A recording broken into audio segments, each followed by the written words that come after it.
Hello everyone. How are y'all doing tonight? This dude, good to see you. Space Nerd. Cozy? Good. It feels very cozy vibes today. It is fully decided to be winter over here. And so we have very warm, very cinnamony tea. It's gonna be a good time. Hey Gamer Cyber Show, good to see you. Hey everyone.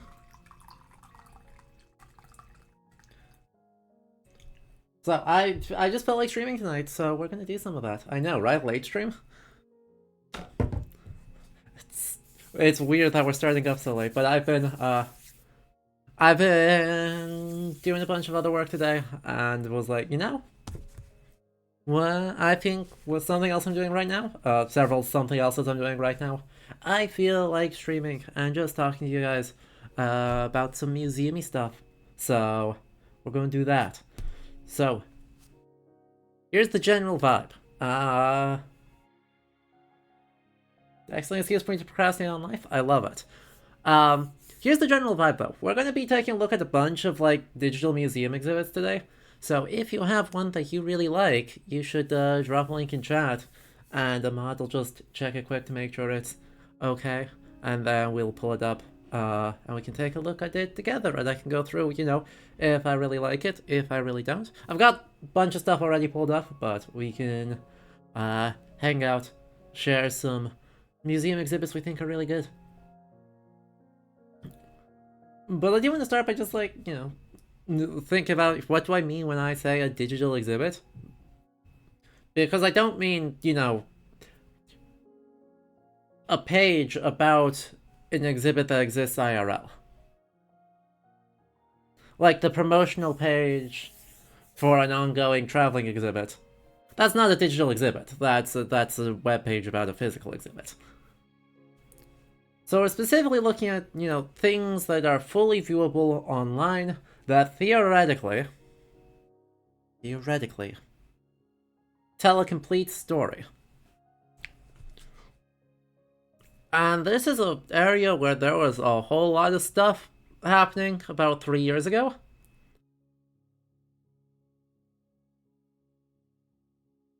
And it's pretty clear who started doing it 3 years ago and who didn't. Like, it's really obvious who were like, oh crap, everything's closed, throw some stuff online, and who was actually investing in this for the previous 20 years. Actually, I don't have the Cleveland Museum of Art pulled up. I don't know why I don't. Hang on, tippy typey noises.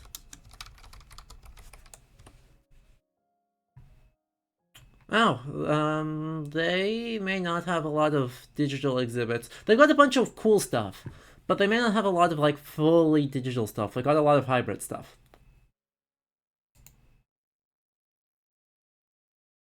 Hmm. Yeah.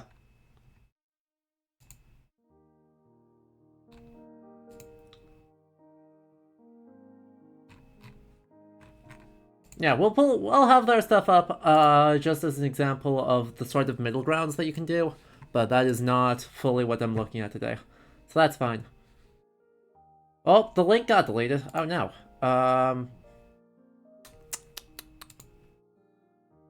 Perhaps do you have the ability to post links without them getting got? Oh no, I see it here.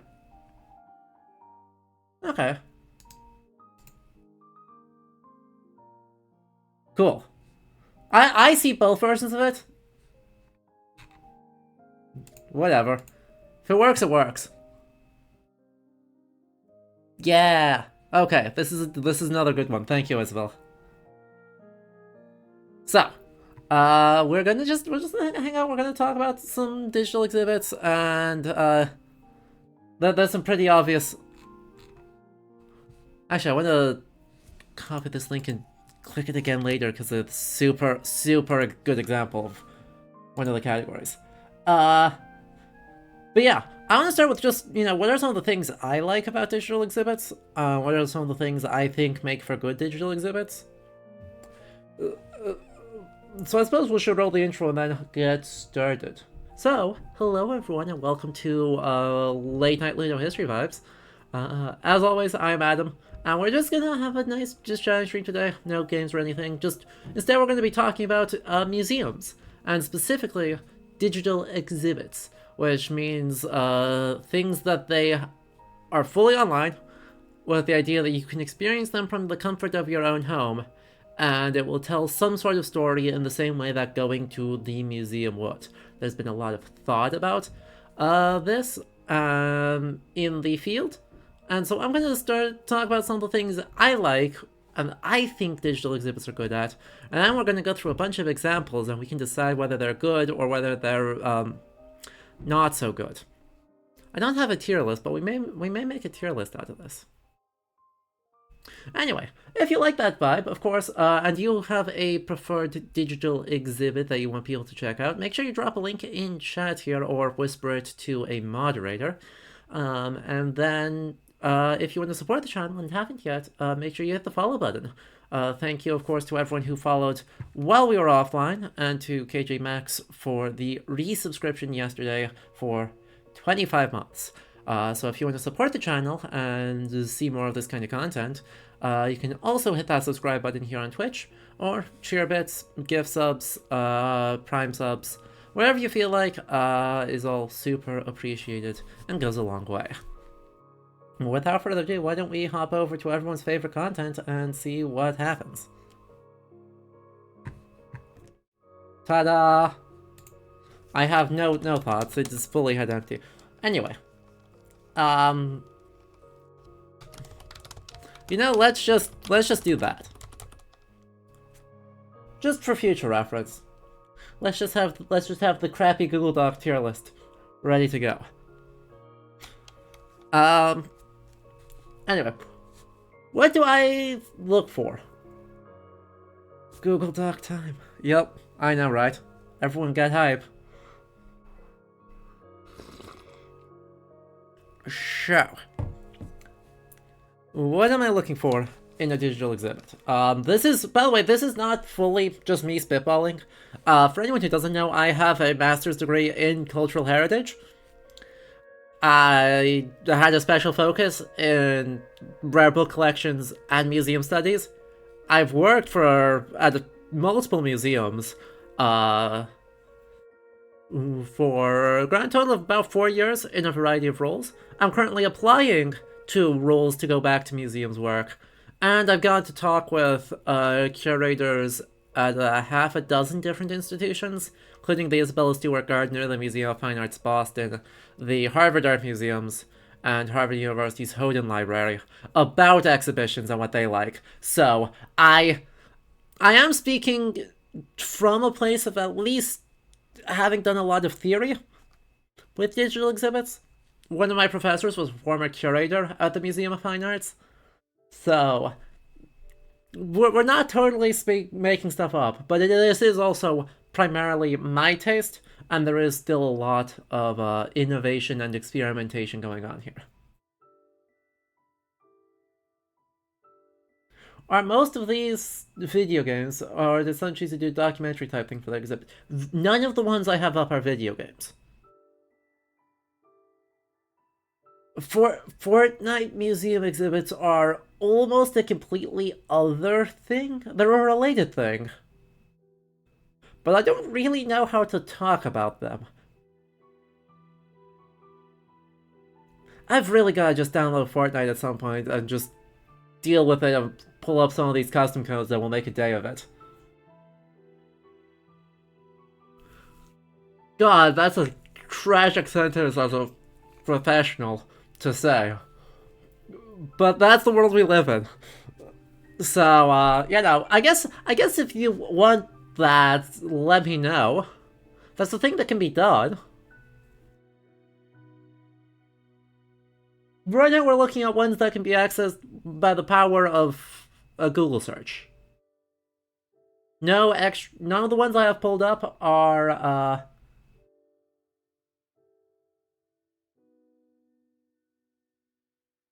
When you think digital exhibit, you think more like the Assassin's Creed Discovery Tours or people making full-scale models of the Titanic in Unreal.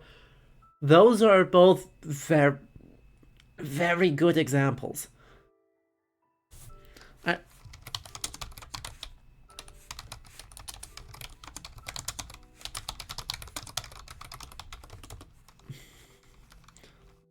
right.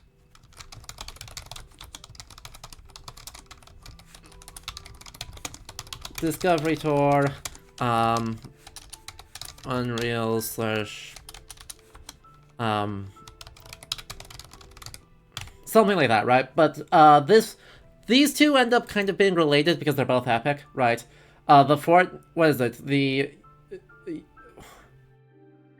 UEF, it's like Unreal Engine Fortnite something, right?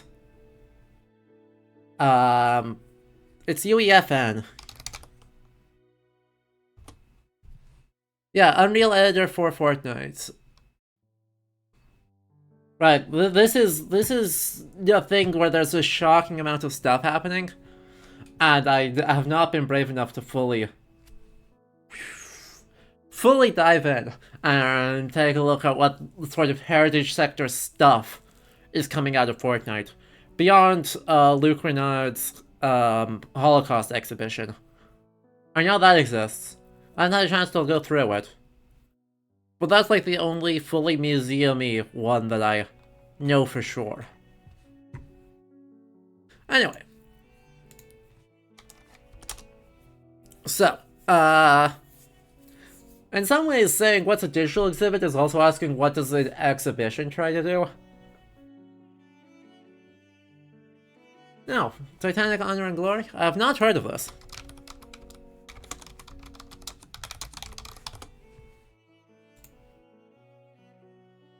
Cool.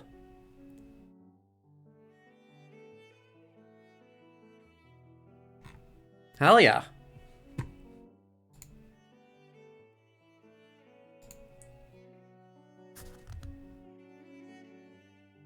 Aw.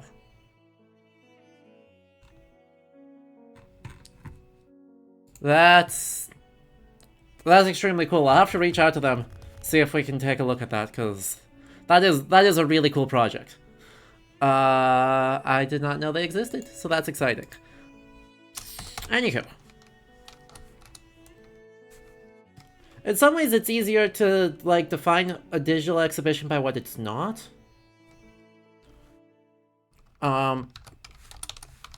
Browse. So this is browsers, virtual tours, galleries,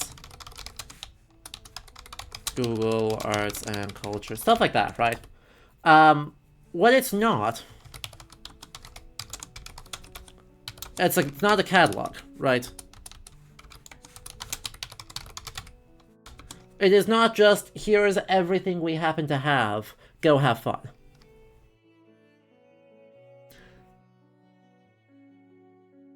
What it's not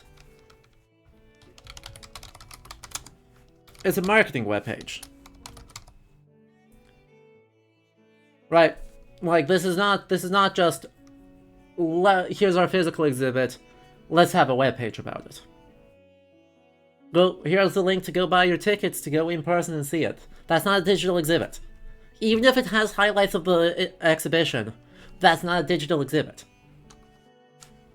Right, this is something that is trying to tell a story purely through an online medium that is intended to be experienced completely from home, or on your phone, or with a VR headset. So this can have a supplemental thing, right? Either being a project that, you know, launches, is fully programmed and like launches on Steam or something. Can be based inside of another game with like the UEFN stuff or the Discovery Tours. It can be hosted through something like Google Arts and Culture. It can be a full virtual tour. It can be structured differently. There's a lot of room for variation. But, in my opinion, I think there's a few things that are required to make it good.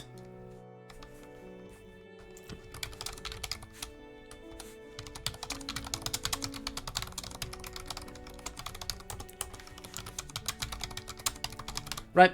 As with all exhibitions, I think the first and most important thing it has to have is a clear story, right? You create an exhibition to teach people about something, but you're going to teach them about them through telling a story with these objects. If you can't figure out what the story is, probably not a very good exhibition.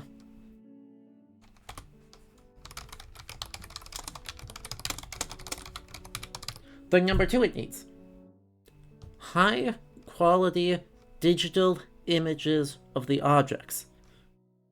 This is a thing we'll see some museums that really should know better don't do. And it's like, what the heck? And it's not just like high quality, right?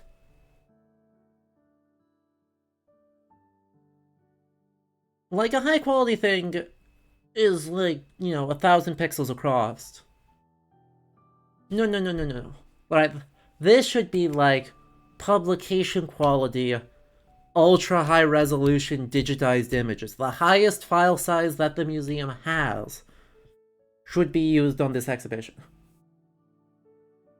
Karabachi, hello. We're just talking museums, and it is great.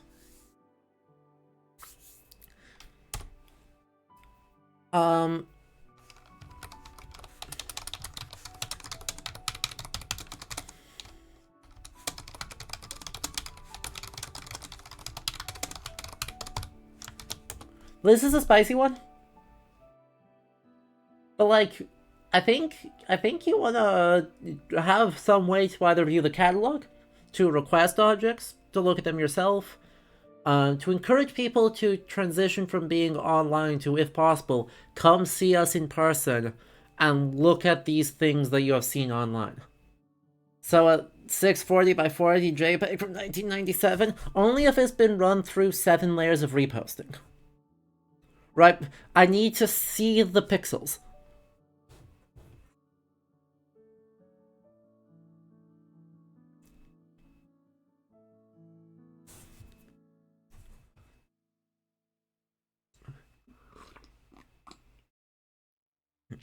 Right,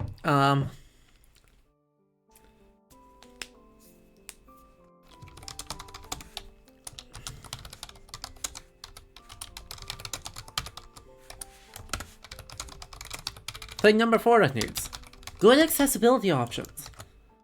Another thing that lots of places really screw up on. Your text has to be easy to read. You've gotta have alt text. It's gotta be screen reader accessible. A bunch of small details that are easy to overlook if you are an able-bodied curator. Like, it's way too easy to have too low contrast, not screen reader accessible, no alt text on images, etc. And that's a big failure. Like, you gotta do that. One of the main points of doing digital exhibits are that it's supposed to be easier for people to access, and if you don't have robust accessibility features, it's no bueno. And then I think the last thing it needs: don't ever design it.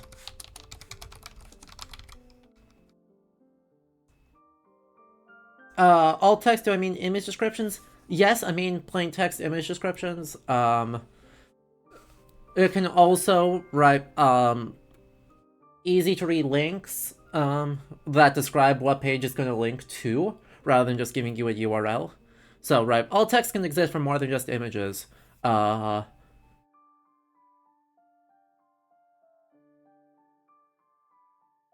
then the big thing is, right, don't over-design it. We'll see some here that I think are over-designed and kind of miss the goals. Because, chat, just super informal poll. How many of you have read, like, gotten completely engrossed by a blog? You know, the arcane digital communications technology of 2004. Just read, like, a super fantastic blog.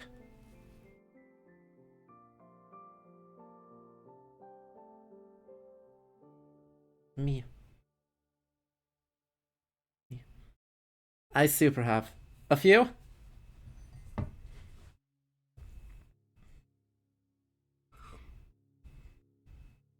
Yeah, usually it's got to be something that you're already interested in, because attention economies. Blog. But right, if you've done that, right, you know that it is possible to create a web page that is super duper compelling with nothing more than text and maybe a couple images, right? R- right, like some images, but not very many, if we're honest. Sometimes you just don't need to over design something more than that.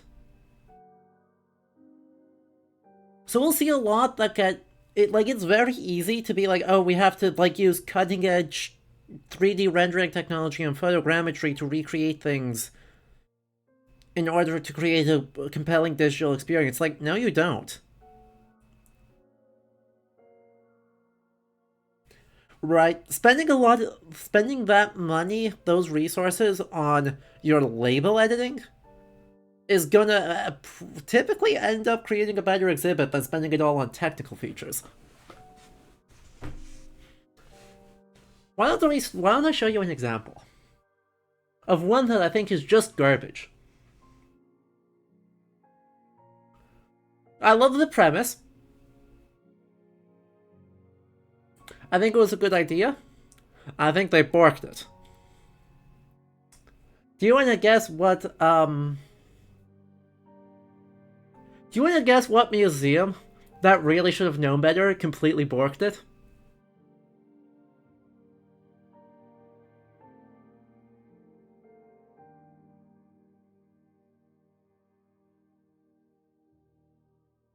You'll take British Museum? Yeah. Yeah. It sure was. It sure, in fact, unironically, legitimately, was the British Museum.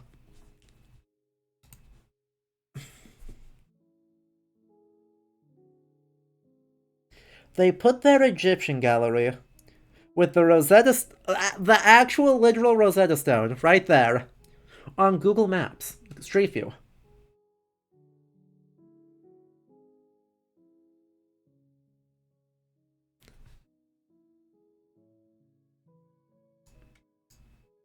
Right?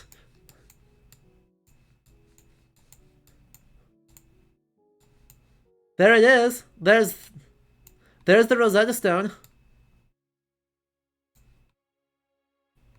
Isn't it cool?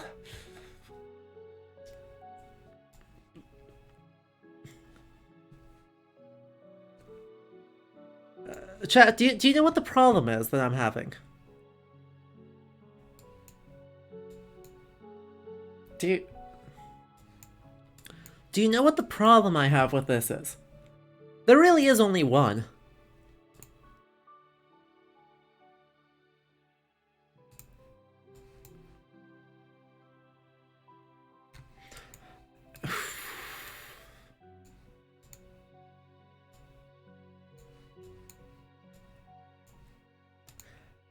You can't read a single bloody thing. Look at that. Look at those JPEG. Look at those pixels. You can physically count the pixels on this label.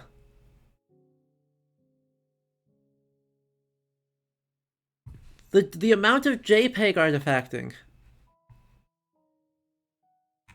Absolutely bonkers. Now, you can do some things, right? Certain objects have a little button, and you click on it, and it gives you the label. It gives you the label that's right here, right? It's it's the. Wait, no! It's fully a different label. Wait, hold on.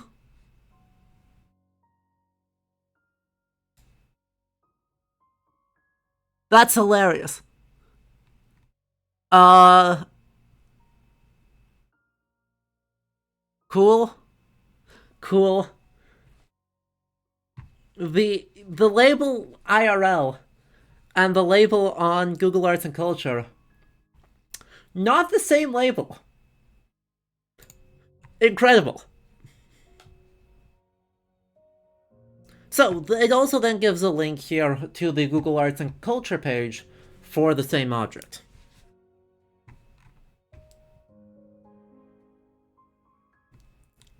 I will say, I really like Google Arts and Culture. I think there are some improvements that can be made on it. But overall, right, Google Arts and Culture is massively better than Google Maps. Truly a staggering revelation to be had. But, yeah, turns out Google Arts and Culture is better than Google Maps at portraying museums.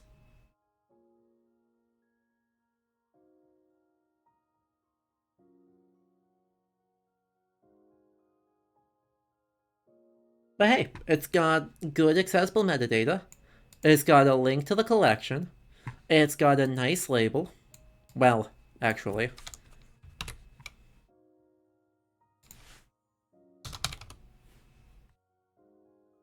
I'm curious. It's got an okay label.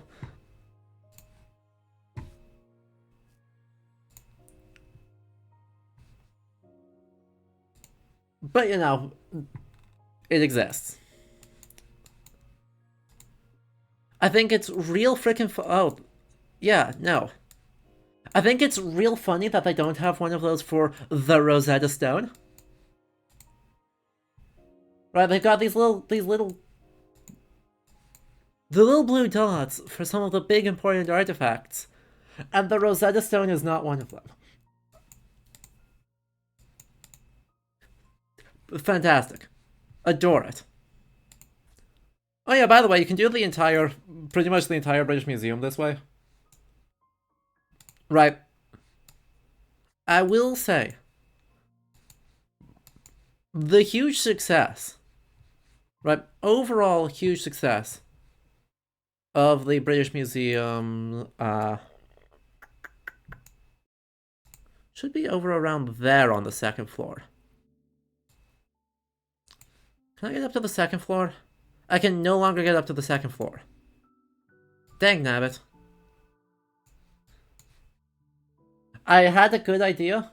I was gonna try and show you all the Sudden Hill helmet, but I don't think I can actually get up to the right floor in the British Museum. I am in the wrong corner of the building, but that's neither here nor there. Floor 2? Chinese ceramics. Nope. Nope. Well, I'm lost. I'm already lost inside this museum I've been to multiple times. I mean, that gives you the experience, doesn't it? Right, the big success of this digital exhibit is one of scale.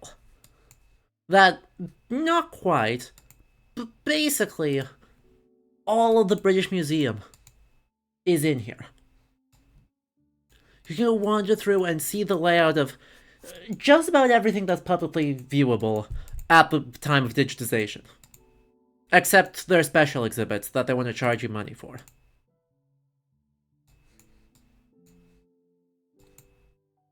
The failures of this exhibit let me out. Let me out! Let me out? Can I be free? Nope. I cannot be free. I'm stuck. I mean, if you've been to the British Museum, you're struggling with navigation. That is the easiest museum to get lost in, I swear to God. Unironically,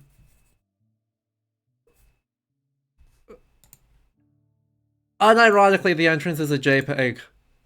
I just wanted to head over to the other side on the fancy thing over there. But no. No.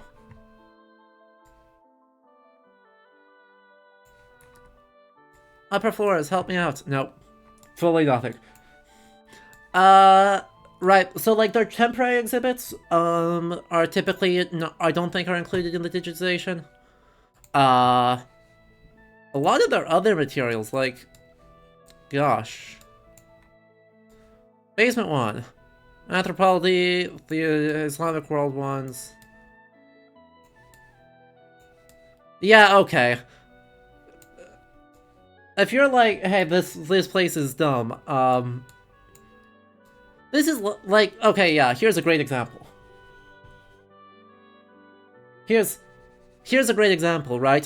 Floor 4 fully does not exist. We are too zoomed in, huh?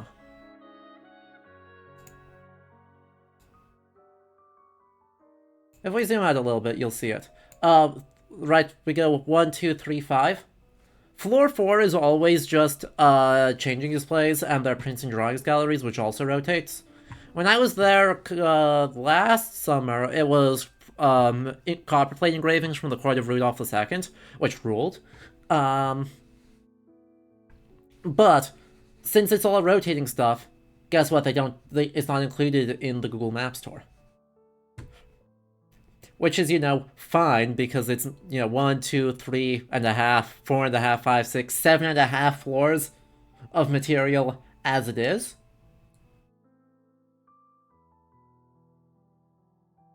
That's a lot. That's a lot of material, guys. So yeah, right. This is my favorite bad example because literally, what? How?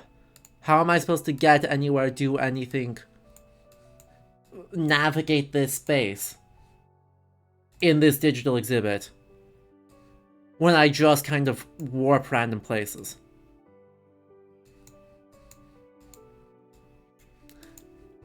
What would really improve this is being able to select what gallery you're in right away and then wander around. You'd still have to have a catalog of, what's actually in each room, which they have in person, but they don't have on the Google Map view. And even if they did that, it wouldn't solve the fundamental problems. Ah, yes. This is a T something.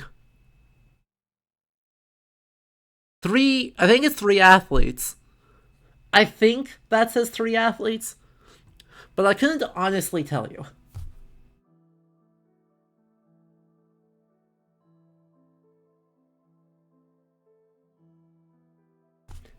That's its core failure, right? This is simply not high enough resolution imagery.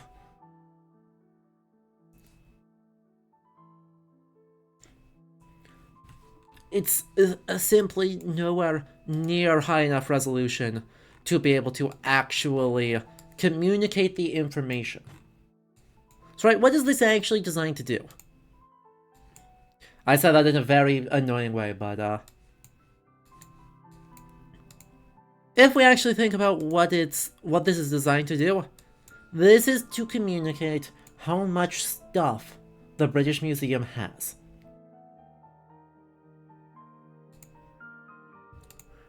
Right, this experience is not about communicating a story, right? It's not even about learning about, right, what are the objects as a collective telling us? It's, here's a couple of the cool things we have. Aren't you impressed by how much cool stuff we have? By just how much stuff there is.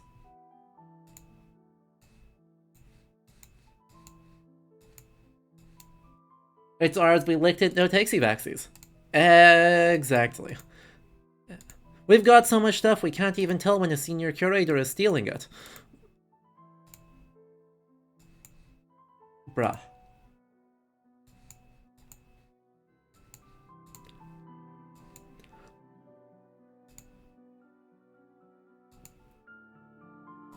Right, I mean, let me be real. I don't actually think it's, it is colonialist bragging, but it's not the fault of, almost any of the curators, digitization teams, interns, outreach coordinators, Google support team, etc. Right? None of their faults that this is a mess. They put in, this is a staggering technical accomplishment.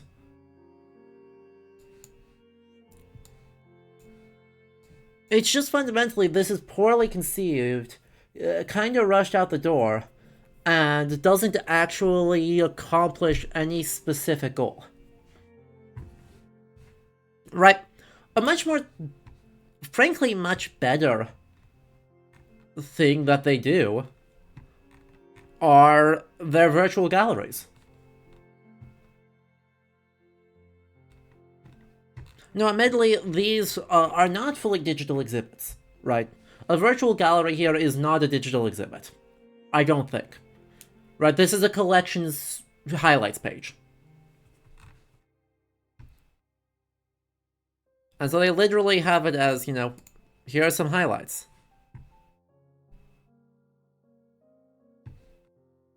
Here are some local highlights. Here's some highlights from the different places that we've gotten stuff from. Here's some, like, basic contextual information. And, hey, buy our physical catalog. Right. And a link to hey, buy our physical catalog. About links to various rooms.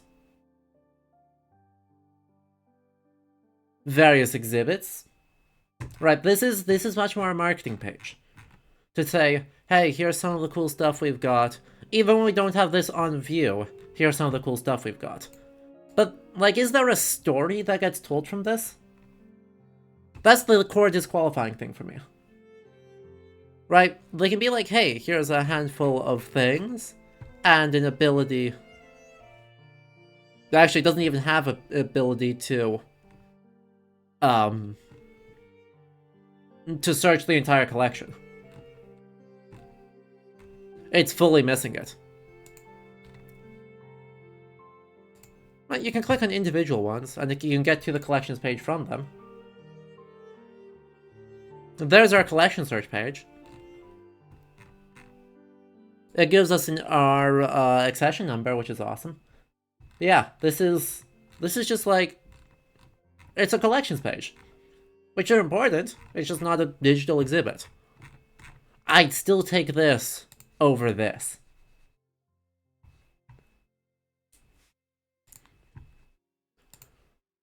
So,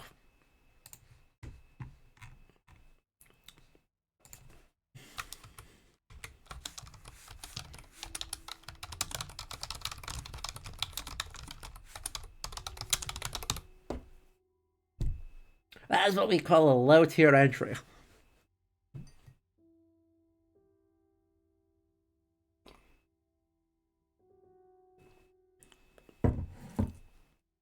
Right. Is there any dispute, chat? Do any of you disagree? I think that was less pixely than it was.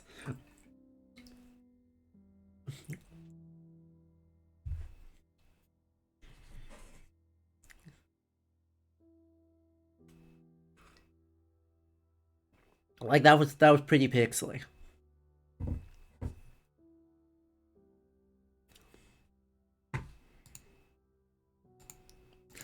Well, getting lost in the British Museum is an extremely fun time, apart from the I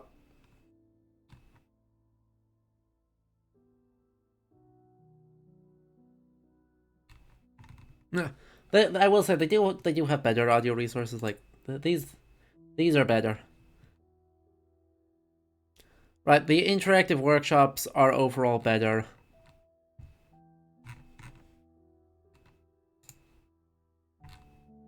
These are very specific things, though they're mostly video. Right, they do have a lot of digital resources. It's just their specific Born Digital exhibit is not good. So, not really could have done with a few more pixels. Oh.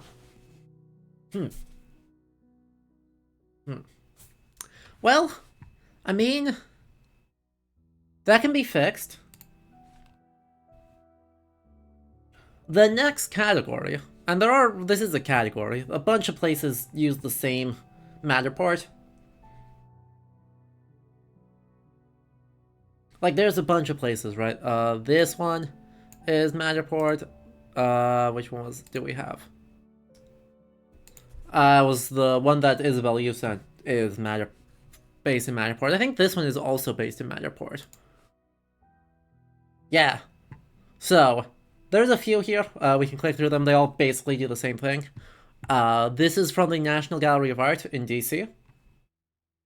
And so it is their exhibit, True to Nature, Open Air Paintings in Europe, 1780 to 1870. This was actually a traveling exhibit that was supposed to be open in 2020.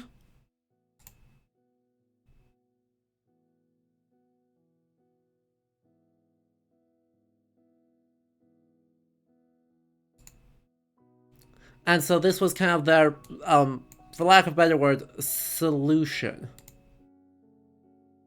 Oh.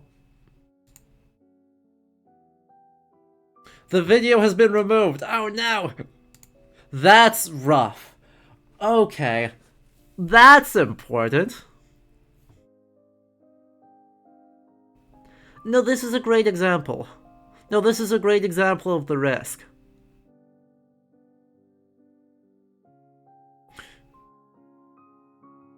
You can just remove the information from digital exhibits. Yep. So many issues of digital archiving, link rot, etc, etc. There's so many things that just rely on... Absolutely, completely and utterly rely on people just not touching things after they upload them. And that's just not how the internet works. Anyway. I don't know, chat. What's the vibe on the number of pixels here? I think the only thing more embarrassing would be a copyright takedown. That would be so funny. Right, let's be real, though, this is still not a lot of pixels.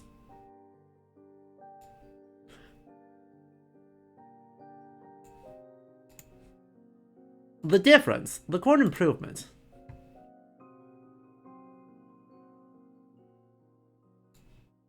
The text here and the text here are the same text.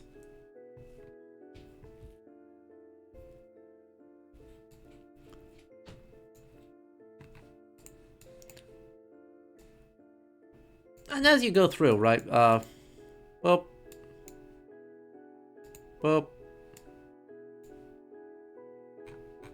You know, you're like, eh. You can then click on each of these, you can view more, and there's the label, right? There's our interpretive label. Off we go. Though... Hold up. I had thought this one kept the digitized...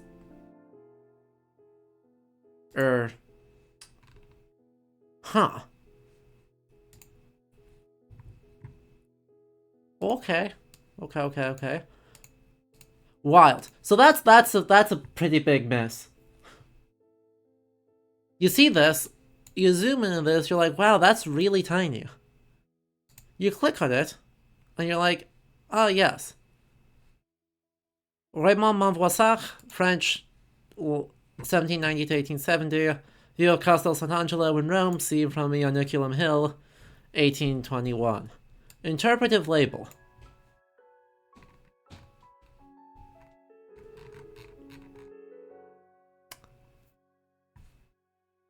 Okay, but I want to see the art.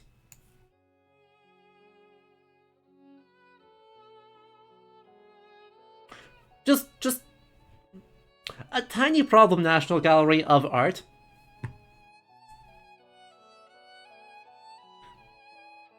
I would like to view the art, please.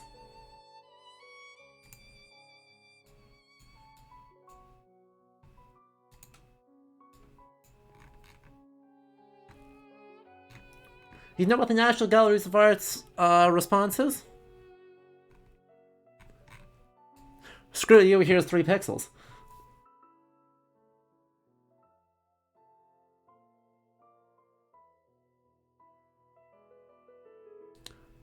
The response is, screw you, here's 3 pixels. For some of the things, right, like this one, yeah, this one, right here, by, Andre Giraud. So, Beaux Art Landscape Design has the Fitzwilliams digital catalog entry. Voila! I actually saw this same exhibit in person at the Fitzwilliam. This exhibit is fantastic. Just for the record, for what it's worth, you can't super see it, but the right up there, that postcard, in its nice frame, because I can't afford real prints,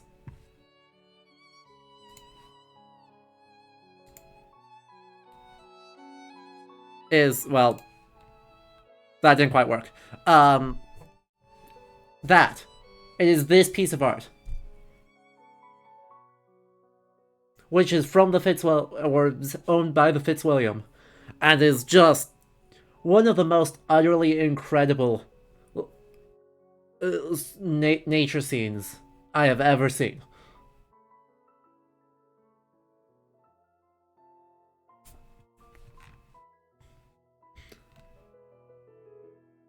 Like, this piece frickin' rules.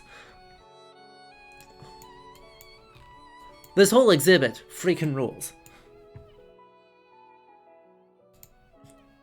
It's just a bit of a shame that, you know, the way you actually experience...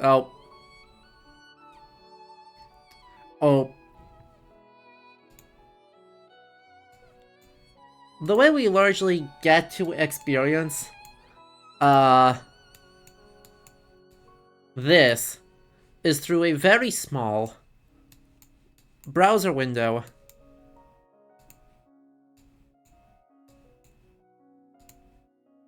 that just doesn't necessarily have a lot going on. Right?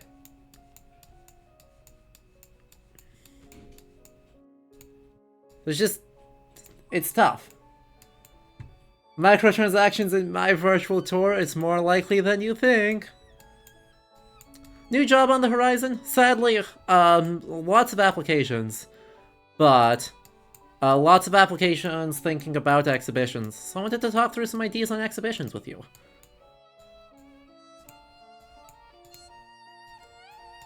And, there's the whole thing.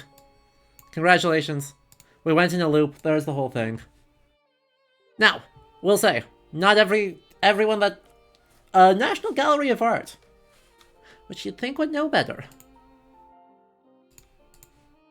than to, include things that they don't have digitized.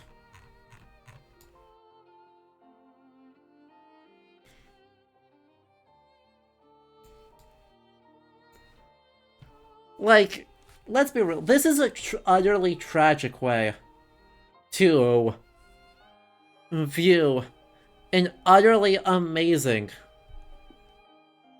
early 19th century landscape. Like, right, let's be real. This is a beautiful sunset, and this is a freaking tragic way to view this piece.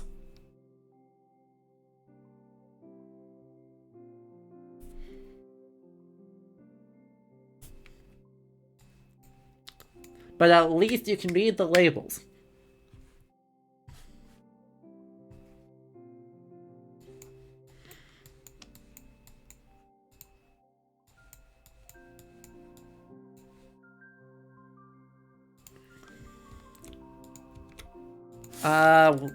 Let me find the one that...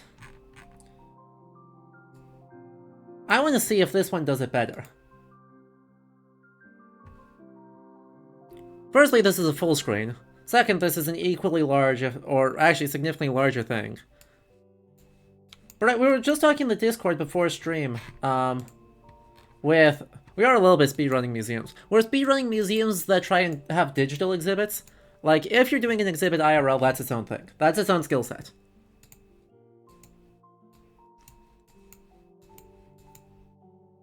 But we're speedrunning museums' digital exhibits.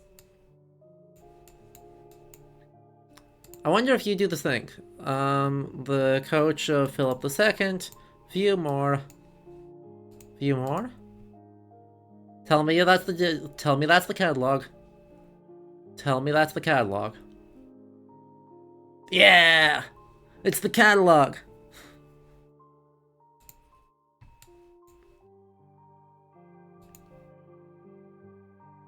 Look at that!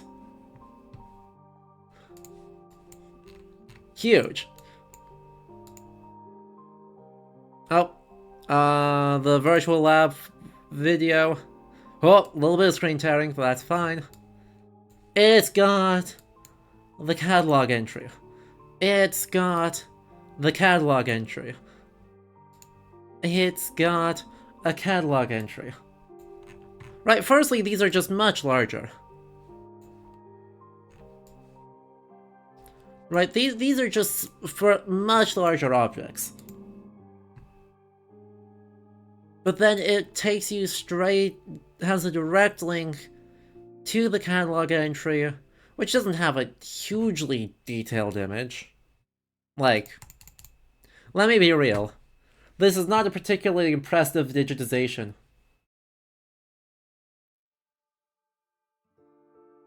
But it's got a lot of the label information attached to the different flag points on the thing. And that's pretty cool. And these, right, having these in full 3D, we can at least partially move around them. Partially. Is really cool. So, I mean, it begs the question, right? Why don't we have 4K photographs for these photogrammetric reconstructions? Yeah, I mean, like, this is actually, like, a really... Does this spot... not really. Like, this is pretty high resolution. This is more than HD.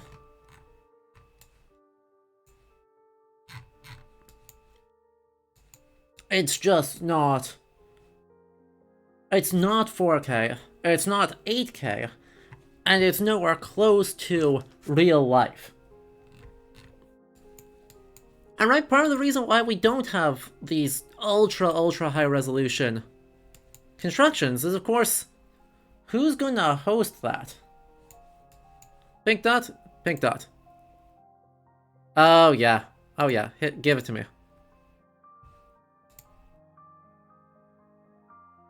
It's so tiny! Am I able to make that not so tiny? I would love to make that less tiny. Photographers aren't cheap, but equipment's not cheap, and the continued hosting costs for this just are not cheap.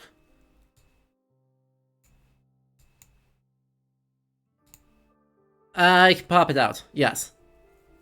The embed is really real tiny, but it does have a pop out to let you look at it. Oh, load the render. There we go. And that's ultimately one of the big troubles of trying to do this sort of Ultra HD, 3D rendered, photogrammetric recreation of a physical exhibition. Even with these tools, right, using Sketchfab models instead of the real thing, with the software platforms like Matterport that help enable a lot of this, ultimately, there's a shocking amount of cost associated with any digital exhibition, And if someone has already invested their entire budget into a physical exhibition and then needs to move it online, they may not have the budget to localize it properly.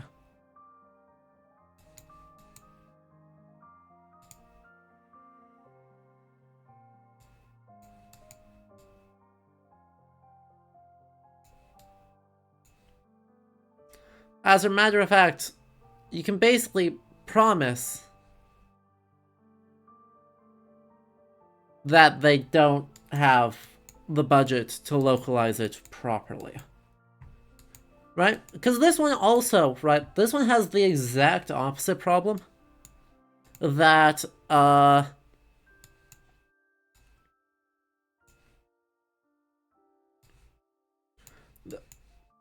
this one, sorry, I got distracted halfway through.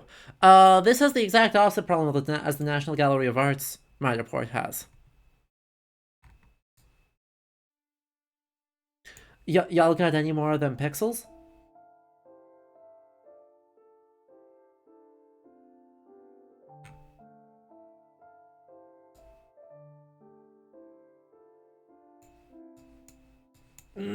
Crunchy. Oh yeah. Oh yeah, no, there's some crunch in here. How long did it take to make one of those with so much Baroque detail? Oh god, I wouldn't even know where to start to guess. Because, oh boy, that was a lot of craftspeople who were very good at their jobs, working for a very long time. But right. Ooh, here's a beautiful digital... Oh, I guess we're going to the other side of the object. Why am I here? How did I get here? No! Let me out! Let me out! I wanted to be on the exact opposite side with that lovely, lovely interactive display. I'ma be real. That doesn't seem to have been an option, though. Look at that. You can see there's a screen there. With a lovely digital display. And is that digital display ported into the... or embedded into the Matterport? No. Is there even a hint as to what... Actually, is this just a... That might just be a map of what each of these four are. It is unclear to me.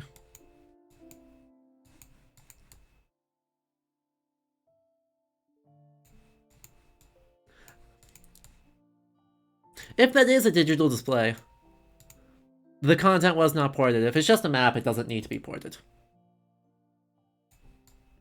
But, like, I don't know, all these labels did not get implemented. This ginormous label here did not get imported.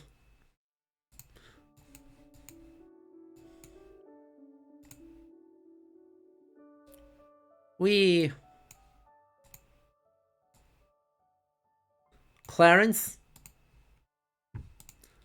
Look at how much text there is associated here.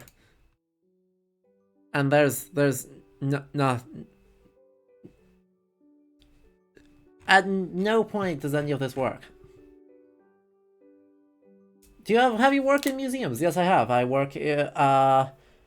I've worked for about 4 years in museums, and I have a master's in cultural heritage, which involves museum studies as well. Do you have an idea of what percentage of its budget comes from people actually visiting them? Actually, yes. Sort of. This varies wildly based on museum. But it's typically somewhere between 5 and 25% of the budget. There are some places where it's higher. There's some places where it's less, but pretty much everywhere I've worked has somewhere between those. Much of the rest of it comes from corporate sponsorships, memberships, gift shop, and state and federal funding in the United States.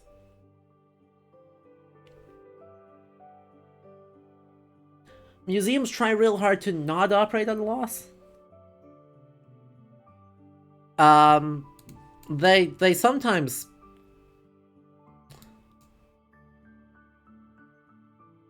sometimes succeed at that. Yeah, I mean, it depends wildly on the museums, right? There's some museums that are almost entirely, uh, like they're almost all of their operations budget comes from admissions, but especially larger ones. Ta-da! Larger ones tend to rely much more on corporate sponsors because the and endowment income, because the overall cost is just gargantuan.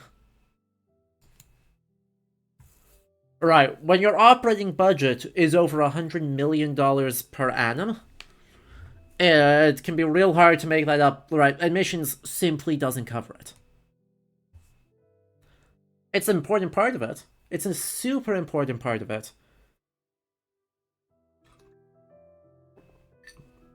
But there's no way to completely operate off of admissions income. Right, it's nowhere close to meeting that differential. It's...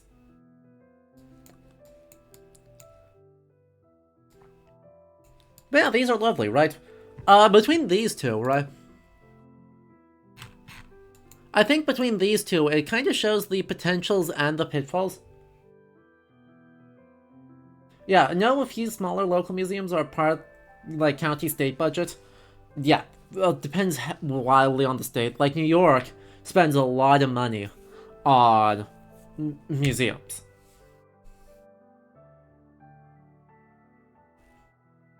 Clarence. Ta-da. But yeah, smaller institutions, right? They literally, if they don't want to operate at a loss, they just don't have paid staff.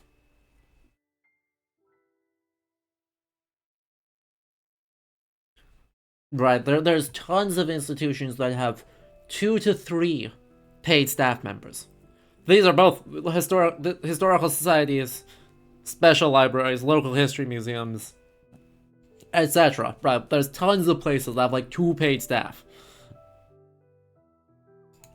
And otherwise it's all volunteer labor because that's the only way they can, like, not be massively in the red. It's rough.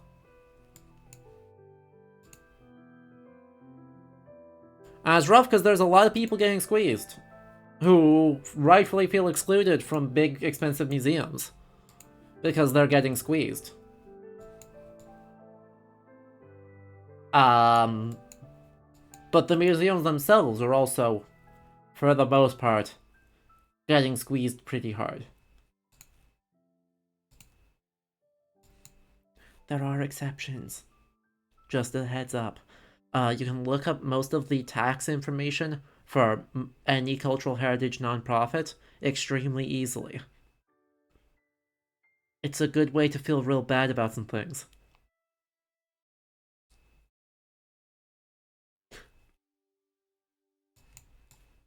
It's public information, though, so you should do it.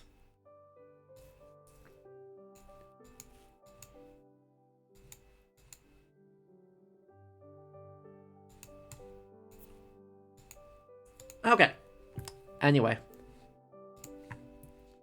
I think both these are B tier, right? I think Matterport is ultimately fine. Let's get back on business. As fun as encouraging everyone to go look at the financial information for your favorite institution is,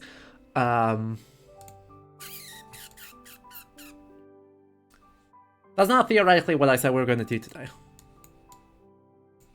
So, like, Matterport is fine. Ultimately, Matterport, I think, works really well as a good enough stopgap.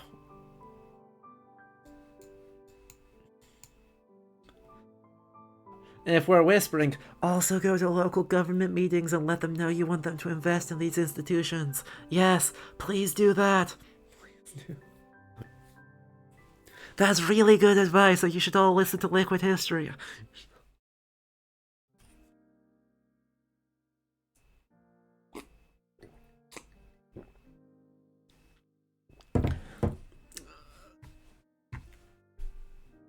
Yeah, did Zoom guided tours during lockdown? Zoom guided tours are a really, really interesting way of doing it.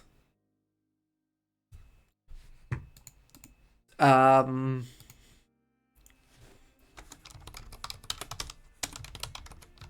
Yay. What is it?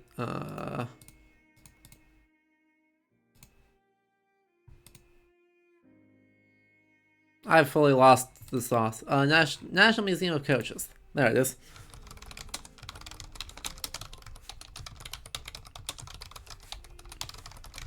Okay. Um, I think pretty much all those are B tier. I like them way more than Google Maps. Right? Let's just be real. I like it much more than Google Maps. Ultimately, I think all of them kind of have the same problem, though.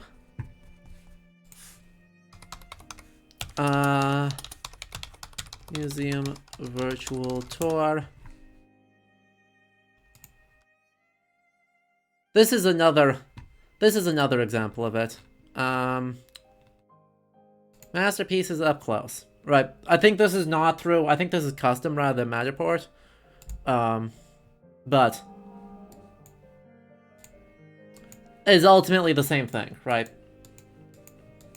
Rijksmuseum does it the best because it's Rijksmuseum. Freaking Rijksmuseum's nuts like that.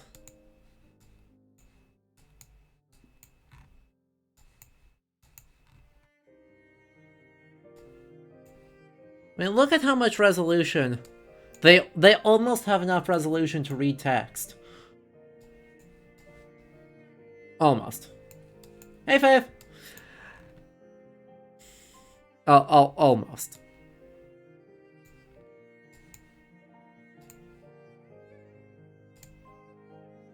But right, their Dutch Masters collection is, you know, real good, because it's Rijksmuseum. Shocking news, that. Right, let's see. Yeah, you can read that. Set in a dark niche are several valuable objects, including an elegantly embossed silver ewer, a glass in a gift holder, and a Chinese porcelain bowl containing citrus fruit. The light shimmers on the silver and gold objects with all the colors of the rainbow, picking out the grotesque figures on the surface of the metal. Carl's mastery of illumination lends the objects a truly precious appearance. It's so close to just having enough pixels.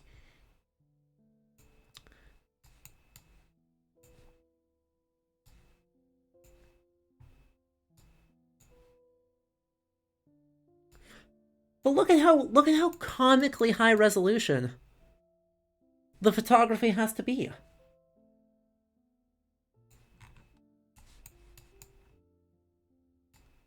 Like, it's not showing significant artifacting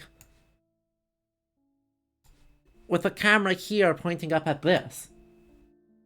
When you zoom all the way in, you see all that lovely, lovely JPEG crunch. Actually, even then. Okay, no, this is fully ridiculous.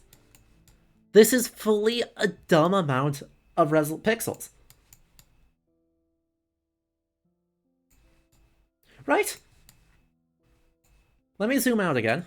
Just let's find the point where it stops being detailed enough. So we looked up here, and that was detailed enough. Right, that was like full resolution, almost no artifacting whatsoever. If we zoom in on the one over here, we'll give it a moment to render.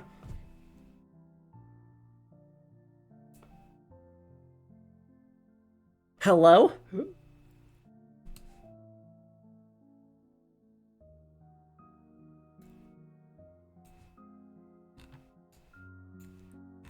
Let's zoom in on the opposite side here, see if we can get any, like, loss on this. Nope.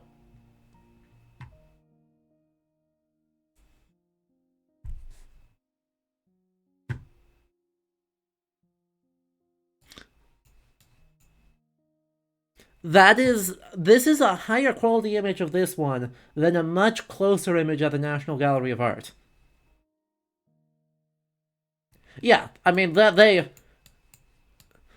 tech that the Rijksmuseum has for digital like, they have genuinely cutting edge web-based digital rendering tech.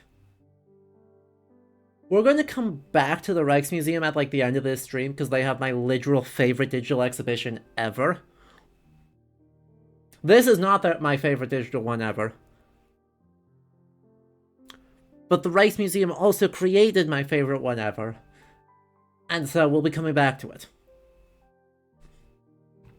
So yeah, right, theoretically, yeah, you can zoom in, you can hit a point with like text specifically where it doesn't quite have enough pixels in order to make the text legible. But, good lord, is it as close as anyone has ever gotten in the museum space. It's such a good swan, right?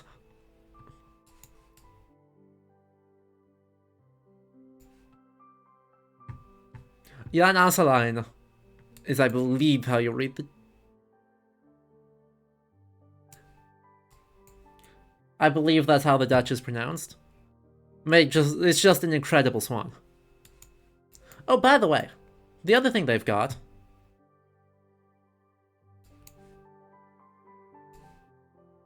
You can click... And it's got it all with the collection search quality image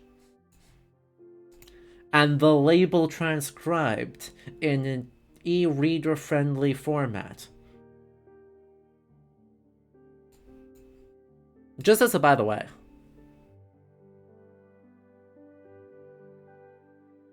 In case you were worried that this was...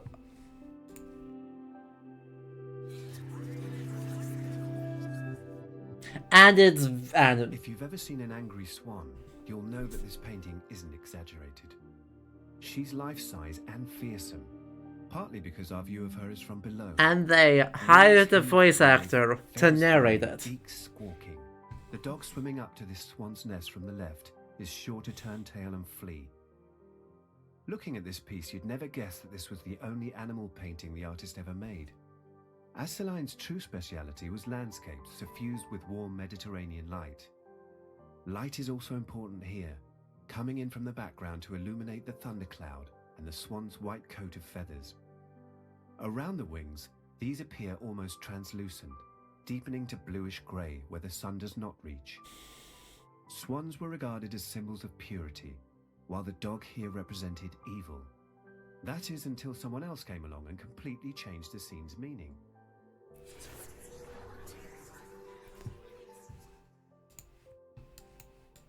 So yeah, they don't have that for every single thing in here, but for all the ones with those little headset icons, just click on it.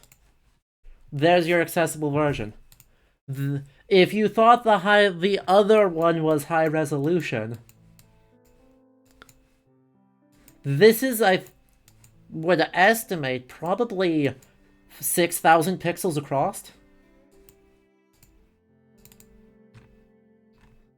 Like, the full resolution on this has got to be pretty close to like 6,000 pixels in width.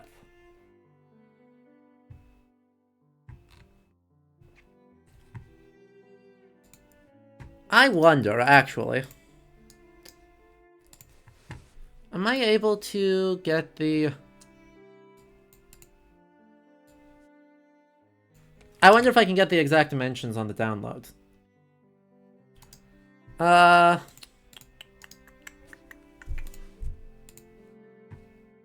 No, that's just a 1920 by 1080, but that's not full resolution.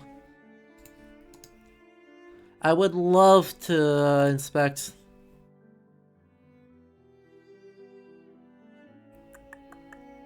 Ah, boo, it doesn't...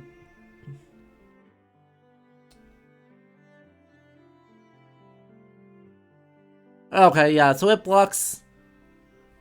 So it's locking the canvas right now at 1920 by 697. Which makes sense. That's, you know, the width of the thing. Now if I view this... Oh. Didn't actually want that.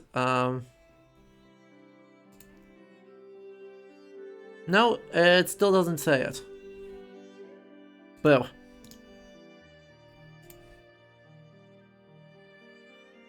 Shame.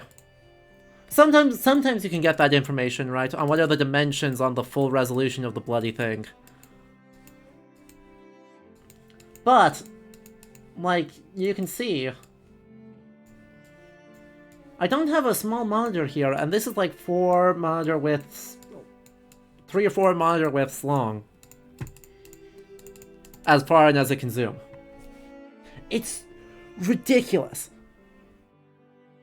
Hey, Cohen. I'm just gushing about the Rijksmuseum, don't worry about it. Probably got some protections on the HTML to keep people from taking the full res image. Yeah, that's probably true.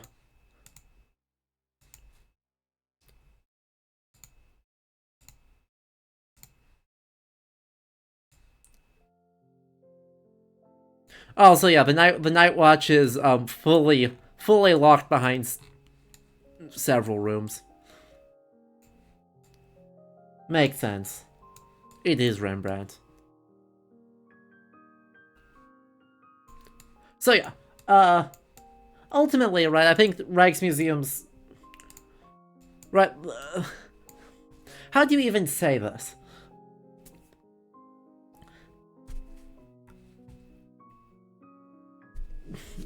There are so few institutions that can execute this well.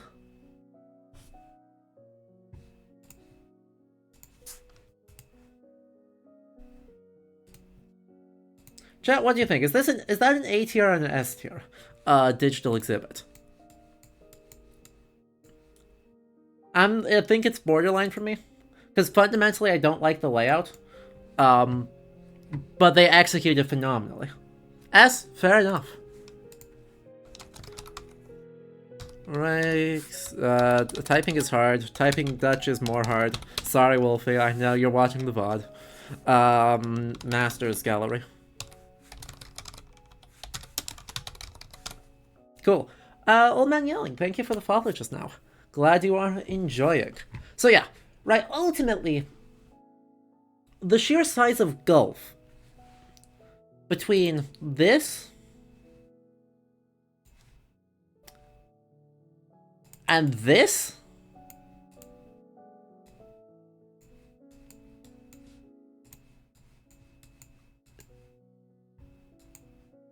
is bloody enormous.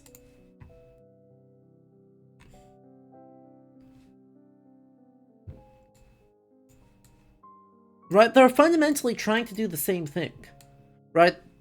Let's take a photographic or photogrammetric recreation of our physical exhibit so that you can tippy-tap walk your way through the exhibit and experience it maybe not in the same way as if you just physically went to the museum, but in something akin to the same way.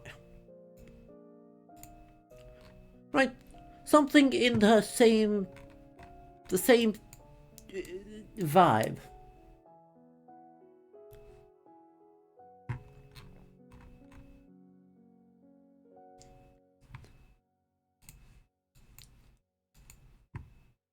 But in order to succeed at that, to make that a like super duper compelling experience, you need ludicrously high resolution photography. You need to either or to make as much of the collection as possible available through the catalog and have the thing actually linked to the catalog digital image. You need to have your labels be fully transcribed and screen reader accessible.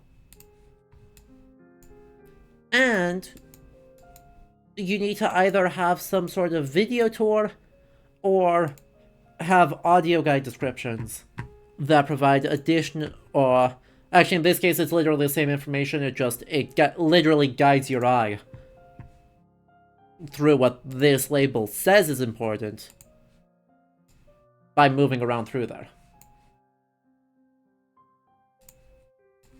If you want me to take a look, Owen, feel free to drop the links in chat, or try to, and then moderator will either grab those and repost them or approve the post, depending on how Twitch is feeling. So yeah, right, this is brilliant. But this is extremely hard to execute, and frankly, right, is it necessary? Ultimately, that's the problem I have with so many of these let's recreate our gallery, but virtual.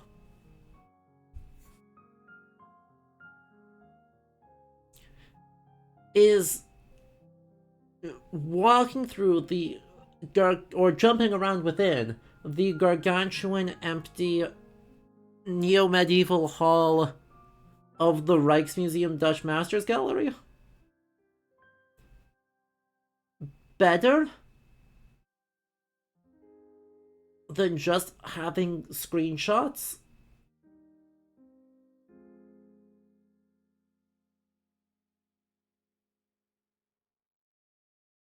Right? Is it better than just having like a well-designed web page that has the catalog images from all the same things?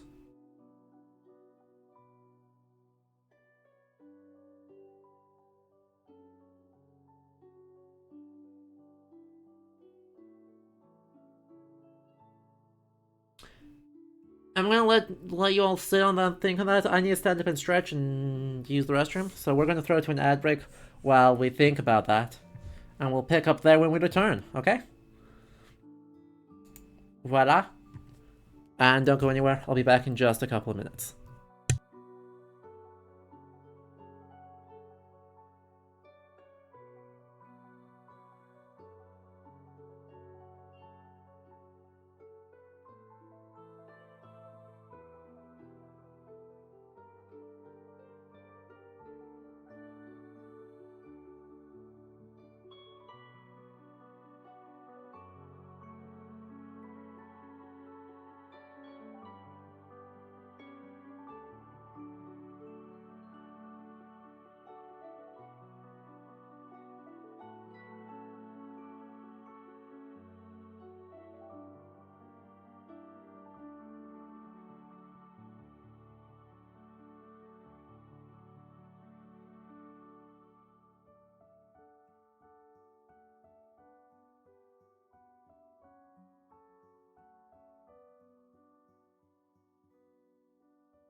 Alright, I hope you enjoyed that very brief ad break. If you are just tuning in, welcome. As always, I'm Adam. Tonight, we're just talking about museums. I've been thinking a lot about digital exhibits recently, and so we're taking a look at some, and I'm just sharing my thoughts. and we're seeing what we think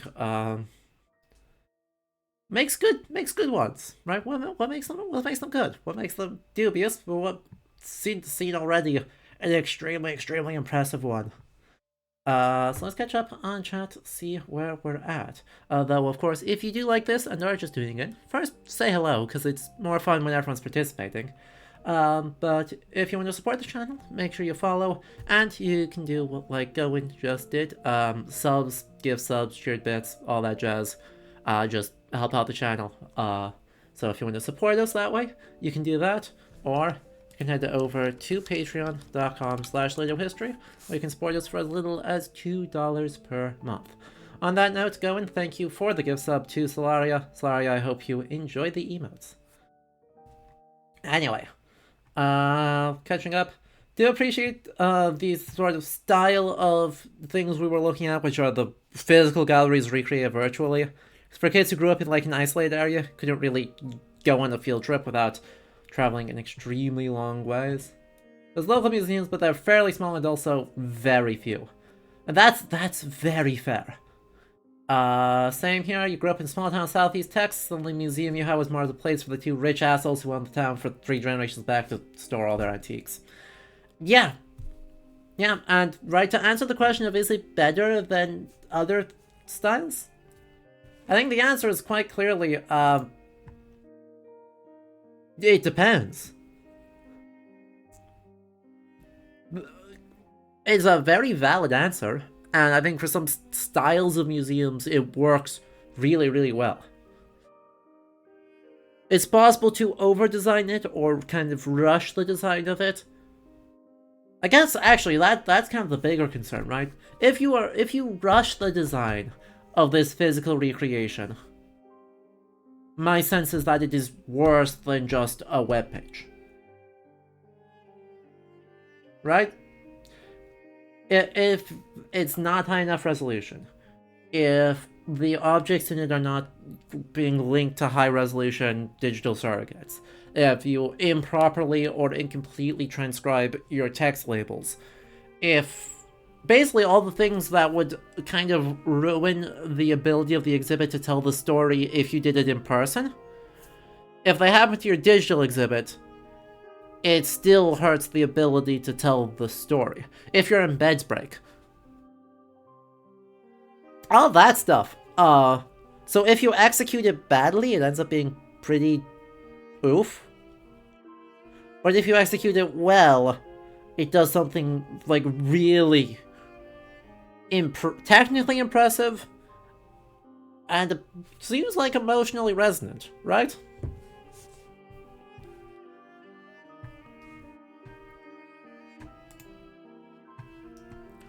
What have we got with this one?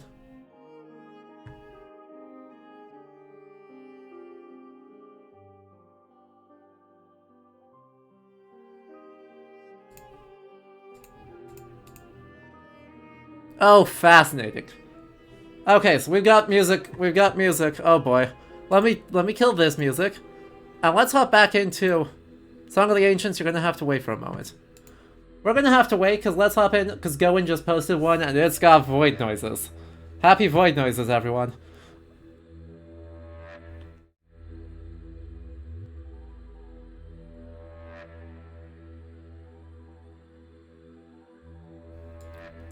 Take order. All cultures can recall creation narratives that speak to universal questions about human existence.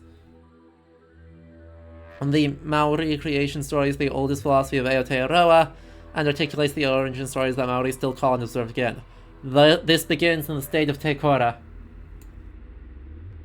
described as the great nothingness, the empty, faceless void. In Te Kora, there is nothing above, nothing below. Time is suspended in darkness, in a state of latent being and unrealized potential. This gallery includes artworks that consider these monumental ideas about nothingness and being in powerful and provocative ways. The work suggests an open-ended conversation to contemplate grand narratives about the celestial realm of cosmology and recreation.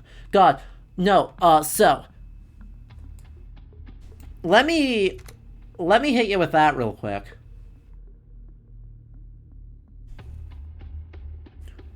Actually, I'm just gonna This might break briefly. Everything's gonna go dark for a bit, and we're gonna get rid of me. We're gonna get rid of me, and we're gonna get rid of all the purple.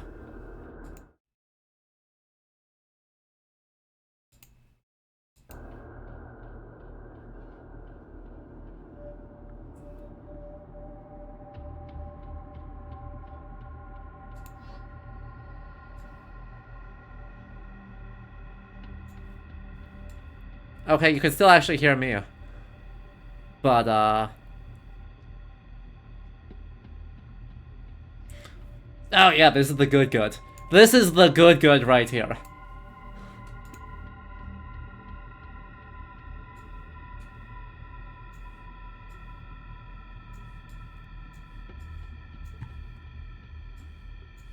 What is with the binary? Oh, hang on, there's a bit of a chunk. It's a great question. We got a giant plus.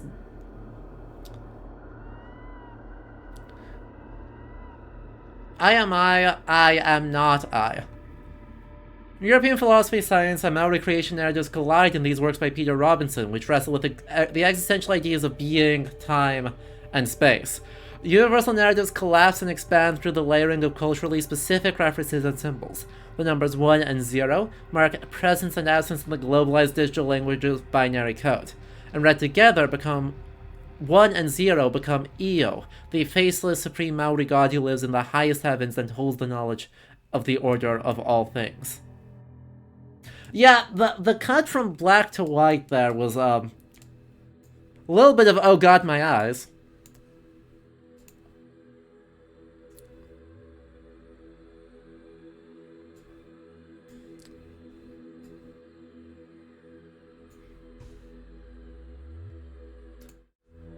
So, for the record, this frickin' rules.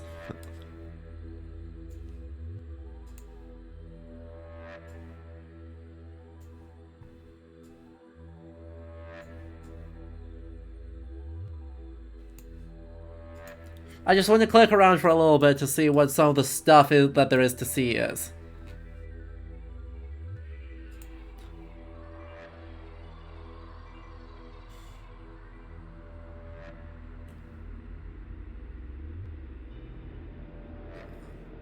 Waiō Marama 2004 consists of harakeke, muka fiber, and nylon braid and representing the triangular shape of a maro. The strands loose ends hanging from braids like the pokinikini tags found in early rapaki weavings. Marie Lander calls the genesis of this artwork. During my years in Hokianga, the side of the full moon rising over the Waiō Marama Valley was a recurring vision seen from the porch of my presumably bath. I don't know if that's a typo. In Omapere, the track from the floor of the valley up into the kauri forest was a favorite daytime walk of mine. Often when I paused for rest alongside the beautiful waterfall halfway up, I'd imagine how the waterfall might look lit by the moon, like its name. This is fun, right? Ooh. Also, Israel Birch's Ngāpuhi Tipuna, or ancestors, navigated to Aotearoa, New Zealand, and into the Hokianga Harbour by the light of 2 stars, Ara i te Uru, also known as Ara i te Uru, and Niwa, also known as Niwa or Niniwa. Seen as pillars of light across the surface of the water, these 2 waterborne beacons have been personified in Pūrākau origin stories as Taniwha, supernatural beings. The intergenerational retelling of the origin, presence, and behaviours of Taniwha offer precautionary reminders of danger, responsibility, and obligation. That's amazing. And Bach is not a typo, it's like a holiday home that Kiwis have. So, yeah, no, this bloody rules.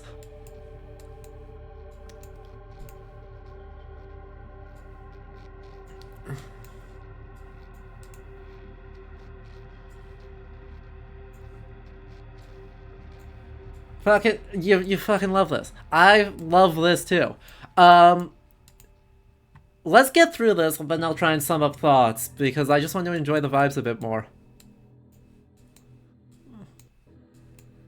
God, no, walking into something this pitch black, like, having the start of the exhibit be just that dark when it loaded in, is just fantastic.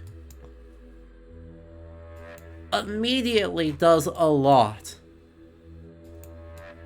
Not having a super well-designed... this is the Auckland Art Gallery in New Zealand.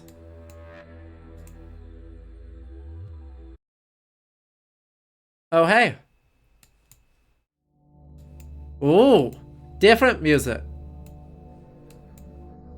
Hello. Hello, different music. Oh, of course, this is the other half of it. So you go from this completely dark, void-like thing with a bunch of light-based art pieces up into this glaringly white... I wonder... I'm very curious. Nope, it does keep it white. Okay. I was wondering if I was gonna do it with, like, this is now dark. The catalog page is now suddenly dark mode. It did not. I think that would have been really, that would have been the design choice I would have made, is you flip these to dark mode, but I wonder if there's accessibility reasons why they didn't want to do that. Try and keep it black text, white background.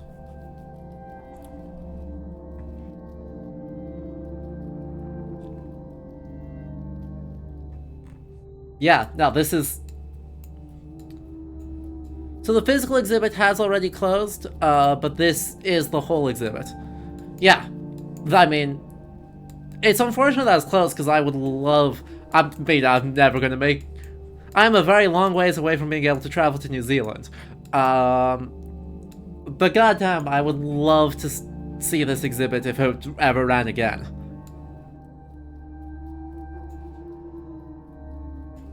I'm curious. Do they have the audio in the physical exhibit all the time too?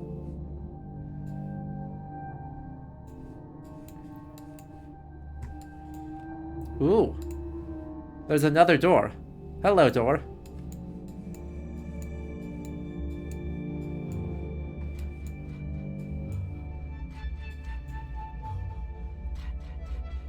There's now voices.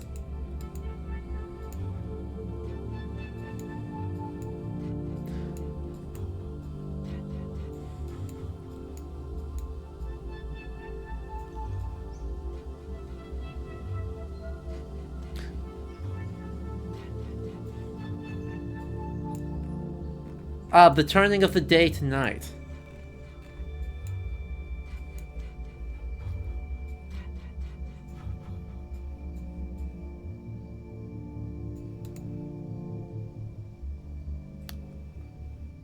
Approach the void.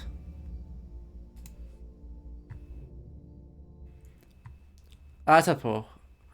Marine Lander collaborated with Mata Aho Collective to produce the powerful large-scale installation Atapo. The site-specific commission tells... Oh, brilliant. Yes. Yes. Favorite sentence right there. Site-specific commission. Tells the journey of Hinei Tama, the personification of dawn, becoming Hina Nue Te Po, the custodian of souls. The use of color, light, and kakahu adornment are incorporated to highlight transformation and regeneration. These elements are echoed in the 12 long black fabric drops. Distinct diamond motifs sitting at the base pierces through each layer, creating sightlines to and from each atua. The weaving pattern Papate, Garo, Papaki Rango, seen here, reflects the customary fly spot fan pattern, which symbolizes protecting one from harmful influences. The installation combines customary Roranga techniques and knowledge with a range of synthetic and natural material considerations. Aibo can be translated to mean before dawn and makes poetic reference to the translation of Hine Titama to Hine Nui Tepo. Offered through the gaze of Maori women, this collective interpretation joins the voices of Maori women artists and Maori women, authors, and artists who have recalled the empowering significance of this narrative from the perspective of Wahine Maori. I want to see this in this format.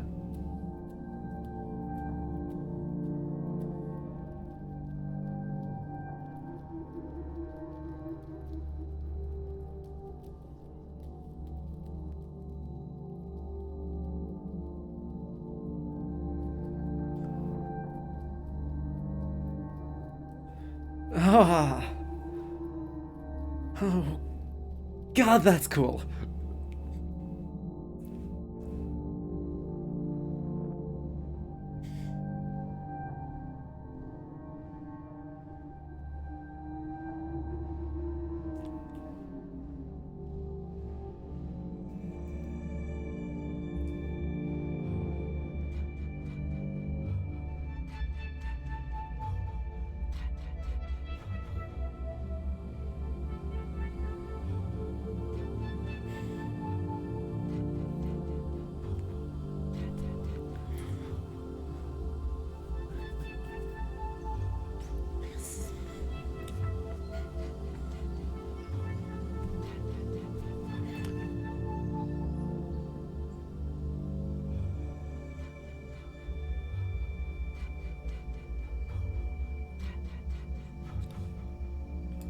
Okay.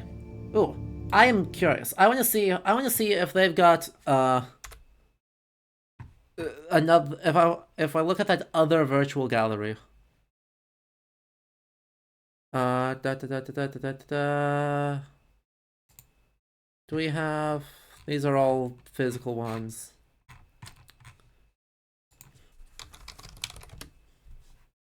Shame. Let's see. Virtual tours. There we go. What's the other one? I want to see if... Oop. Alright, Lazy as well.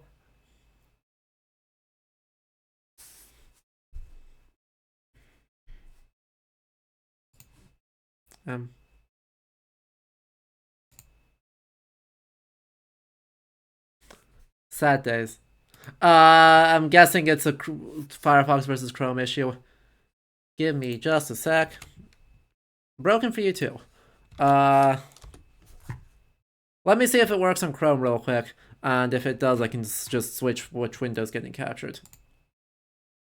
Nope. Still error 403. It may just not be live. You know, it is possible that it's just not live yet. When is that exhibit? Does it say? It doesn't say.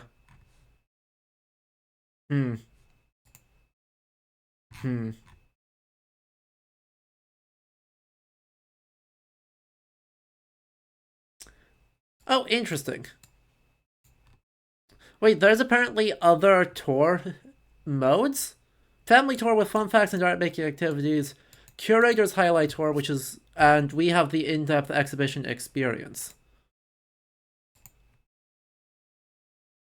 Okay. Do I actually get to choose? We're gonna load this one back up so I can try and choose that again. Because if I can, that's super cool. I'm moving around. Yep. Next. Main menu. Little doodad. The guided tour and the family tour. So in the menu here, gives me all of the artworks and all of the things. Gives me a map of the whole exhibition. Settings.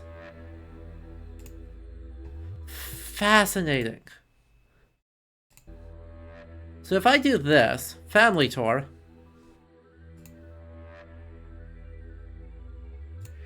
it's going to move it around for me in specific ways. Alright, Liquid. Have a good rest of your evening. I'm having a great time. Does that change the actual information in here? Yes! Oh!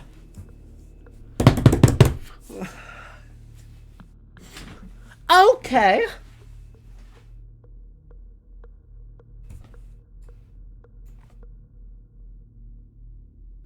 it added a paragraph.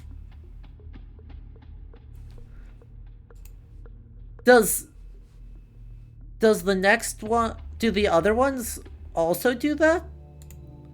Does every single one have that? Yes, it does.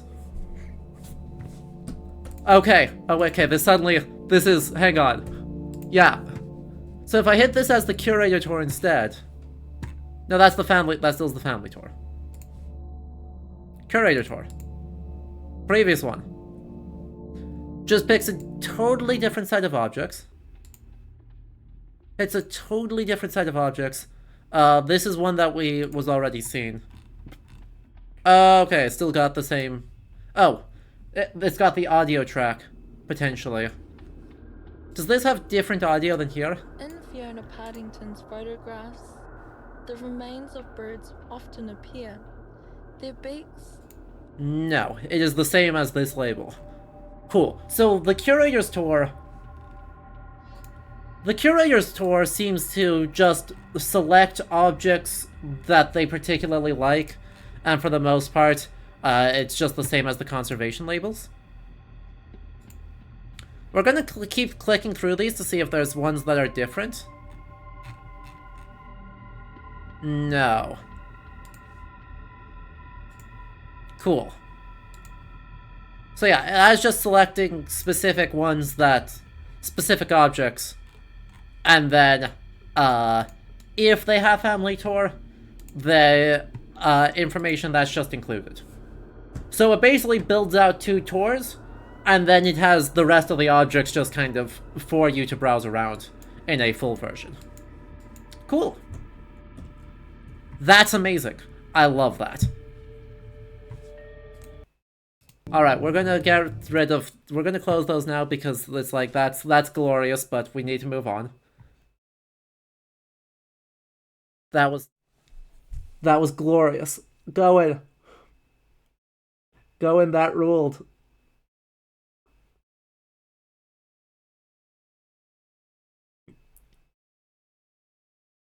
They did so many things right there. Right, apparently that's just a phenomenal exhibition. Right? That was a really well-constructed virtual tour of the exhibition. They did all the things that I wanted them to do.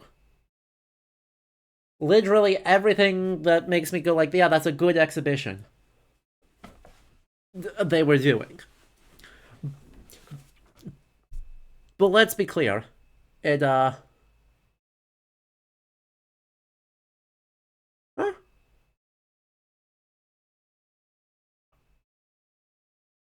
I don't think you brought up wrong terminology.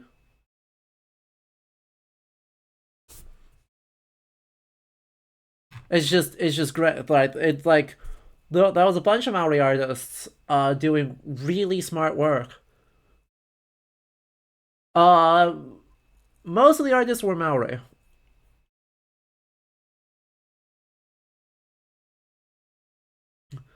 So, but right, like, that's an utterly phenomenal contemporary exhibit in the first place.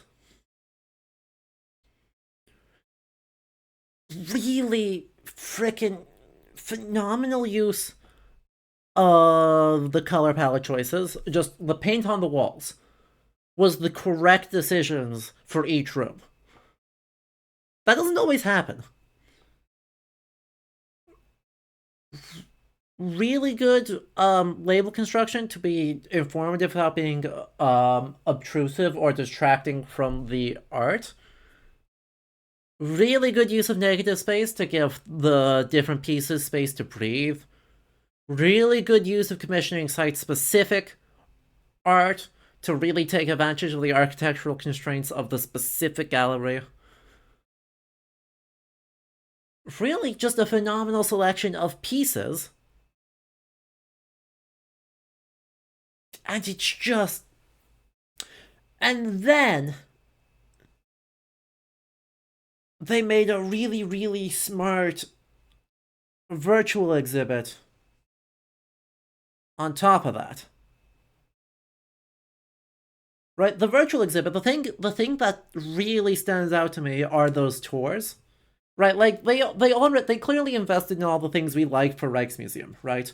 Um, Transcribing your labels, linking into your catalogs, having the high quality digitized catalog images um, in the virtual exhibit instead of just the exhibition photography. Providing an audio transcription, utilizing video components to kind of showcase the experience of the art in the way you specifically wanted and draw people's attention to specific parts of the experience.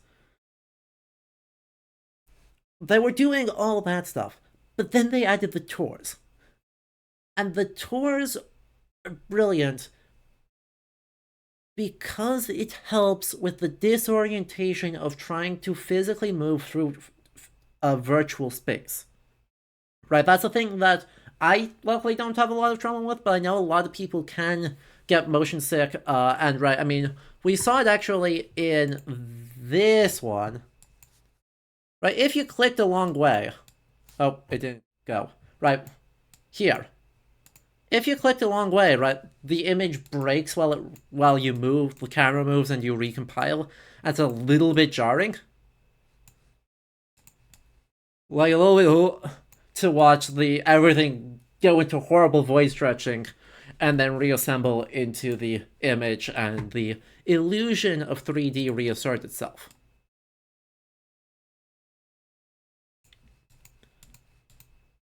They fixed that in the virtual tour for that exhibit because they just hard cut to putting you in front of the various pieces and then letting you kind of explore. It has a way less obtrusive UI than these, right? It just had that little plus when you hovered over it that told you, yes, there is more information available right here. Just click on the plus sign. Then gets out of your way as soon as you're not hovering over it.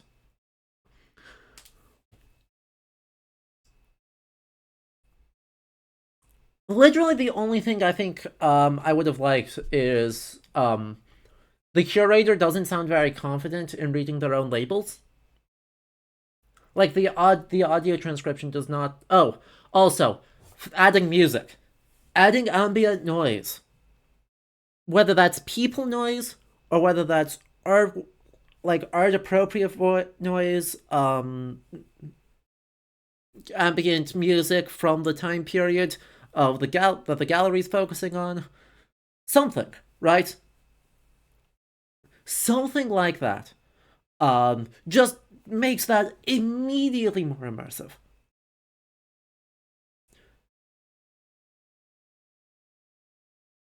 Easiest S tier of my life.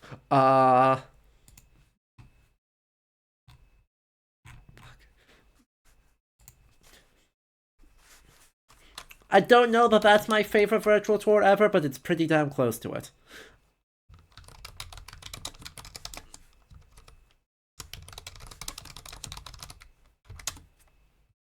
Oh, yeah, it can. Yes, that is a very good point. Gamer Siren Show. Absolutely make sure that there are options to disable your audio.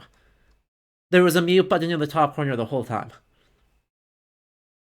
Super easy. I can mute it whenever I needed to, from both the main menu and by just clicking a button in the UI.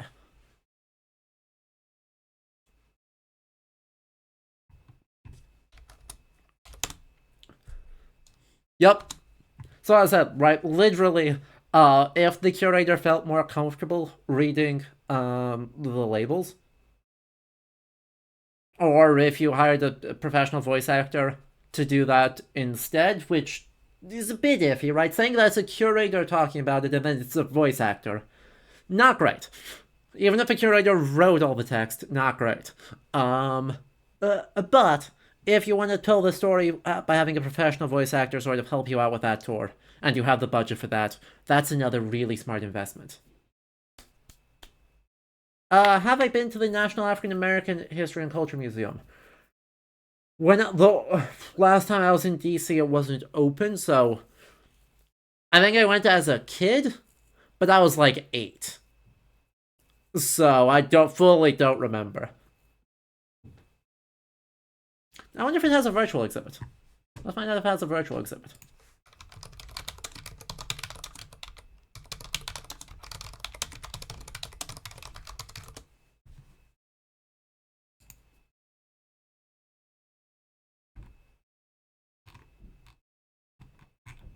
Let's see. For objects in 3D. Yeah, not really. They've got a lot of cool stuff. They've added a bunch of stuff from my incredibly vague memories.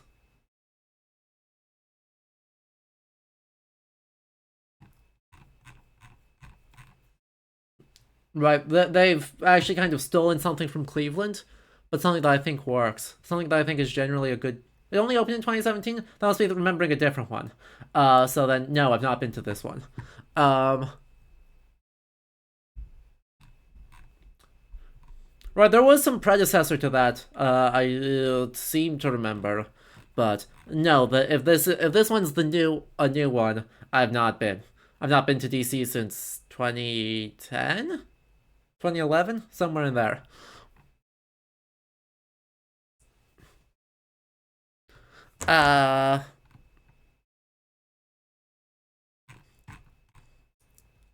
Right. The arc here. This is just stealing from... This is taken straight from the Cleveland Museum of Art. Which is a great choice. Absolutely, you should steal from the Cleveland Museum of Art when it comes to digital stuff.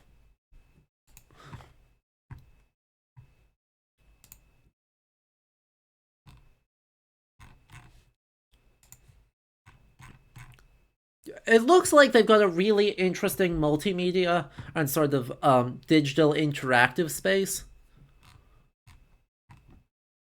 Which is a totally valid strategy. There's... what is it?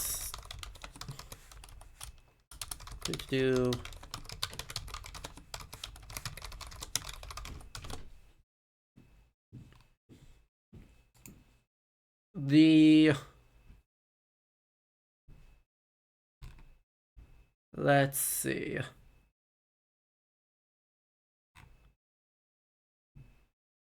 Was it this one? Yeah, it was this one. This exhibit that the National Historic Museum in Stockholm toured around the world, I got to see in Chicago in like 2014. This one is another one that like relies heavily on digital interactive doodads in order to tell its story, and frankly, I think it works really successfully. So, I have a lot of respect for people who are, like, really experimenting with what you can do with digital resources to enhance museum stories in more interesting ways than just, here's the object in front of you, but now now you can flip through the pages. I mean, that has a purpose, but that's not really utilizing digital to its full extent. So yeah, I'd have to physically go to see how I think it really works, but as far as the raw idea of this space, I at least really like that one. There's also an African art museum. I wonder if that's the one I was thinking of. As I said, it's been over a decade since I was in DC. I genuinely don't remember. Oh well. I now want to see it and explore. Oh yeah, I've got the Cleveland Museum of Art's listings here. None of these are virtual exhibits. Right, like... None of these. It's a very well laid out marketing website. But none of these are like that. So when you're Googling for digital exhibits, a lot of this stuff is what you were finding. Museum of the Earth, daring to... I've not heard of this. What's this? Gotcha. Yes. Again, this is like a digitization of a physical exhibit, but this is a great one. Thank you for dropping this. This is a great one. I do wanna showcase one other just recreate a physical exhibit in 3D.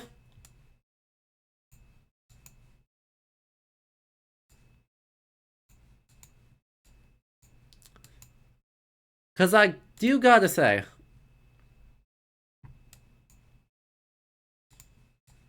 how far can we zoom? Come on, when do we? Yes, we don't hit pixels. Ah, we hit out of focus, but we have it's not in focus, so you still can't read it, but at least it's not pixelated. Bonehole! Bonehole! God, this is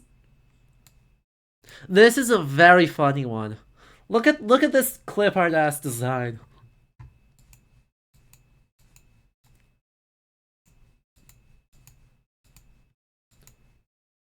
Absolutely fantastic. I will say, something I unironically super like is this map overlay. Right, well, this overall, we're gonna list this as, a little bit, I don't know, kiddie? Is that an unfriendly way of saying that? But right, the much more than any other one we've seen so far, this is a child-friendly navigation.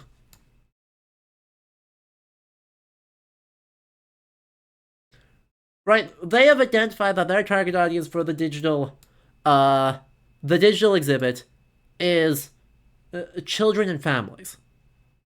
And so they have made it very simple. You do not have free range to click around. You have big, bright clip art arrows that are going to tell you where to go. And you have extremely... Right, you have the camera... a little camera clip art to tell you where it is. You know exactly what this is doing. Your controls do exactly what your controls look like they're going to do. Give you different ways to navigate. You can pop it out into full screen.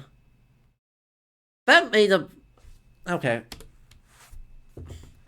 You can go into the different rooms, or actually different halves of the room, with the arrows, so multiple things in the album. It works exactly like you expect it to.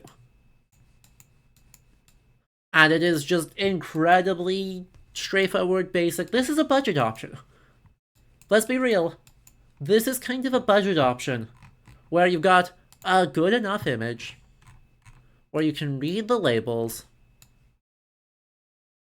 you can see the skeletons. Okay, you can read some of the labels. You can see the skeletons. And it's good enough. The smart thing, though I did fuck it up anyway, is that it's got these little check marks that tell you which things have you already seen. Which things have you already been to? So you can track your progression through all of this, jump around as you need to, and not be left wandering. Right? There's no wandering. Simple and useful? Yeah.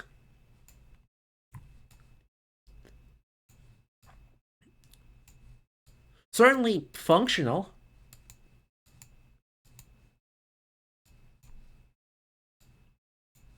Right, this museum has different goals than, like, an art museum does. Right, the way you tell a story using physical specimens is just different.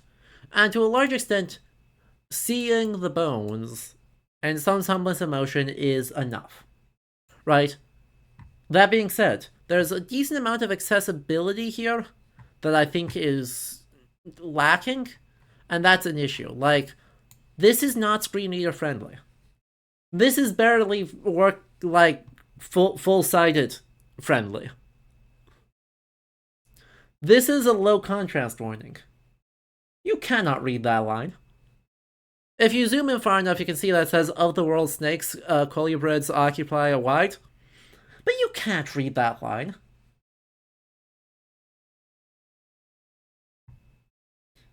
Nothing you can do can replace the fact that the lighting on this photograph just isn't good.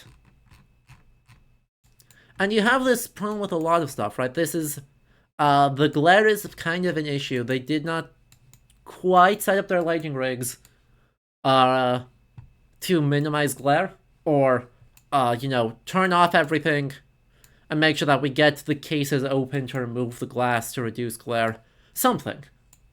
I don't know what the correct answer is, per se, but, doing something to help reduce glare on some of these labels. I think the big thing is, right, some transcription. Just even of the largest labels, right? Maybe not every specimen needs its full thing transcribed, but, transcribe this. So that you can have this be screen reader friendly.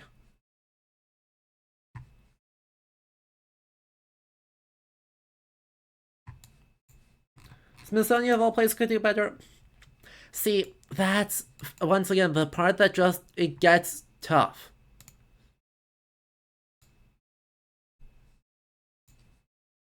I wonder if this does have anything, right? What is this?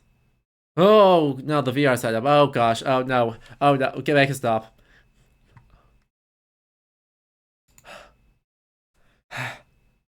I was worried for a moment.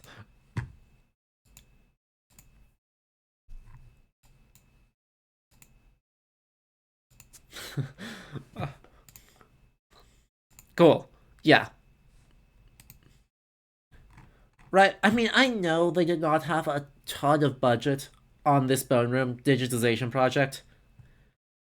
I know for a fact that they didn't. And the limitations on this are not through a lack of care. And even all the way up to the top of this museum, right? The National Museum of Natural History has good people all the way up the chain.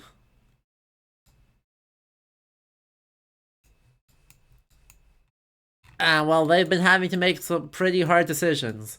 It is the fact that this is a pretty budget option with some limitations. Is not a statement of. Yes, I think this is because of, lack of effort or lack of necessarily even butterflies.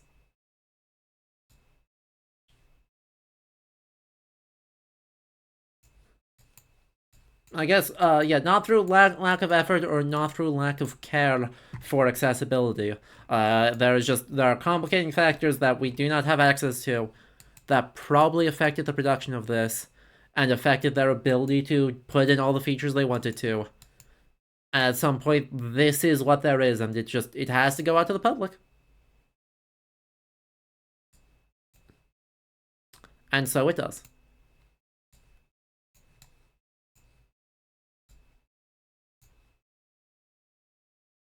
And so it does.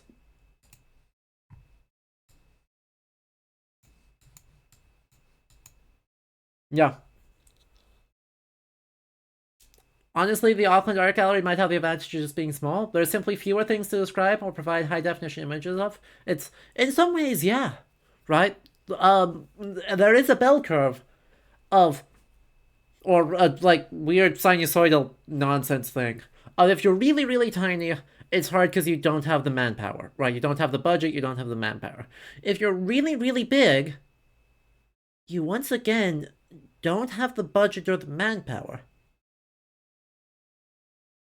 And there is a sweet spot somewhere in between those two, where you have the flexibility of spending, while also not having an overwhelming amount of things to start with.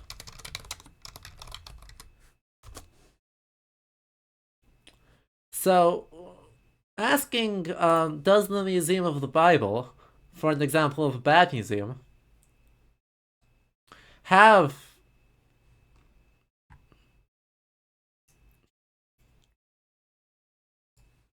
virtual tours? You bet your ass they do. Well, I guess I should say bad of that super complicated history because of where a lot of their funding comes from, and has had very problematic things regarding your provenance research needs some oomph.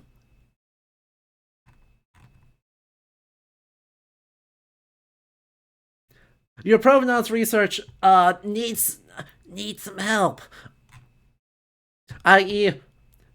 roll it. Just completely throw away your entire collecting strategy because oh man.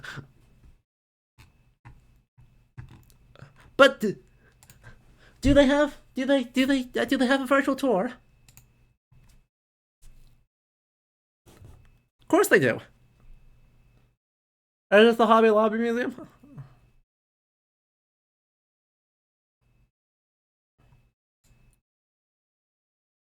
Mm-hmm. Mm-hmm. It sure was. And man, you can see that Hobby Lobby money. I wonder if they do the thing that the National Gallery doesn't. Okay, yep. Functioning. 20 minutes? Sorry. I killed it before it got too far in the autoplay. But don't do this.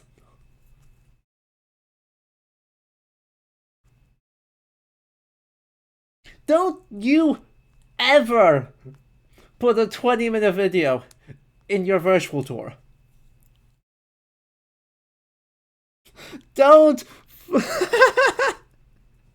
I don't care how well produced it is.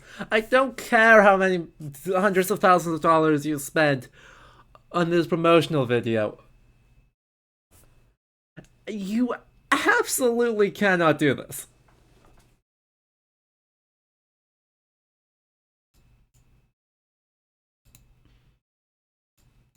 You want to do it? Scorsese made it with John Williams doing the score. Truly. Right, so here's the thing. For text labels, 75 to 150 words is all you get. Actually, you can see that in some of these really well. Like, that is what? That's about like 35, 40 words. This is a little bit longer. That's about 50. That quote's about 50 to 60. Actually, this is a bit longer. This is like 75, 80 words. At a glance. So, like... Right, you can see that in their labels of that they're having to do a lot of interpretive work in 2 to 3 sentences. For video, you can, if it's a well-produced video, you can get away with longer videos. You get one longer video in... Yeah,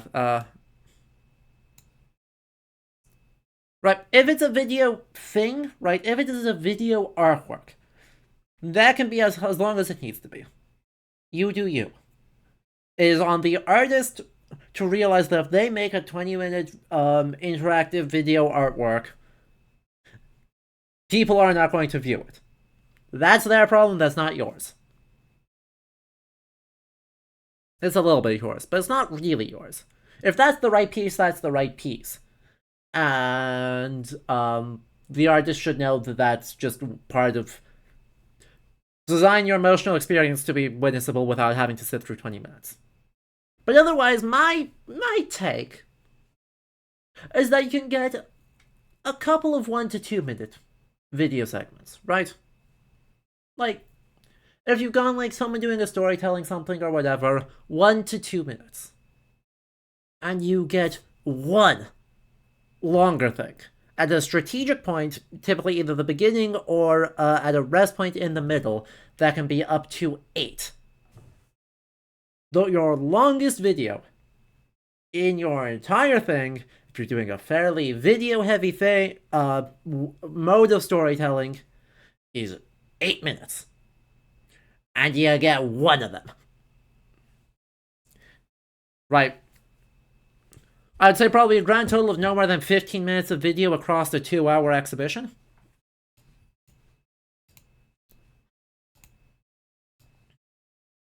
But, yeah, right, like, if you need a video to, like, contextualize an archaeological site, whatever, introduce the museum, introduce something or other, fine. Do that, take your time. 6 to 8 minutes. Put a timer in the corner so you know that, so people know that.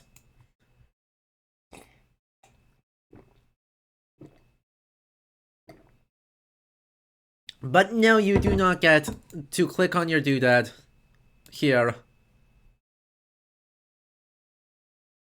This is how long your longest introductory major contextualization narrative video is.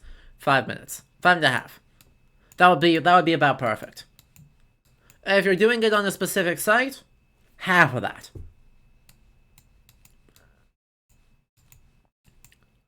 And if you're like, I watch YouTube videos way too much in a day, how on earth do I tell a compelling story in 2 to 3 minutes?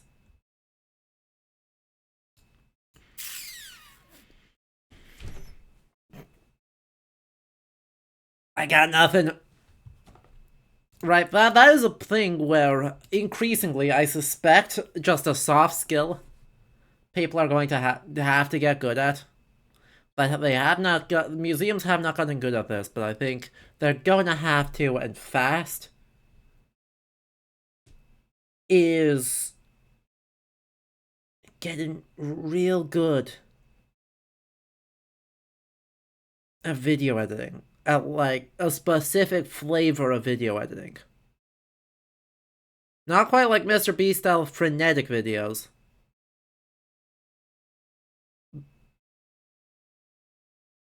But trending more that direction than not.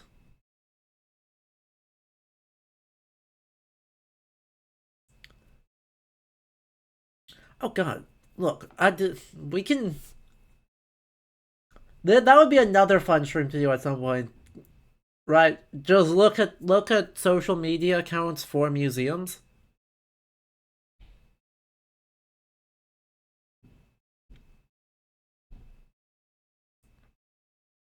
I think that would be real fun content.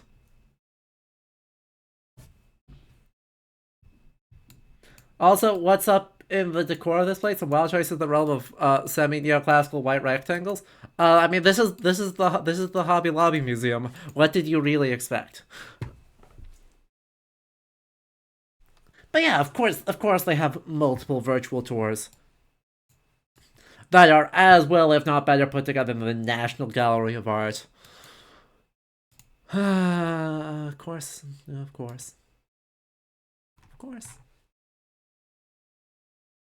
Why not? So, next up on the docket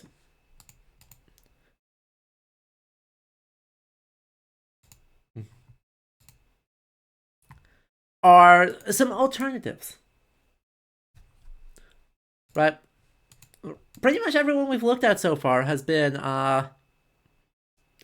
recreating a physical gallery in virtual space. Right? We've seen a bunch. And frankly, some of them are quite good. But that's not the only way you can do a virtual exhibition.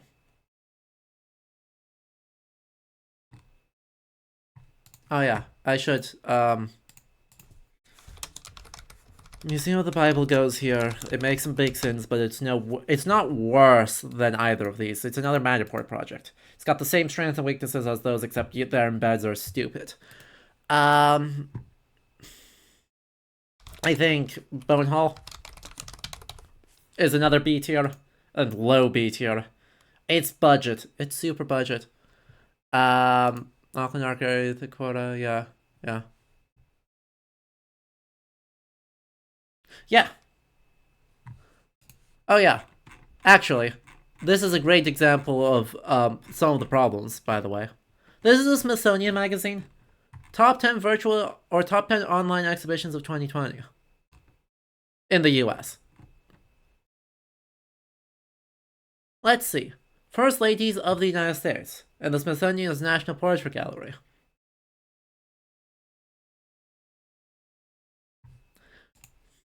This is the virtual version of this exhibition.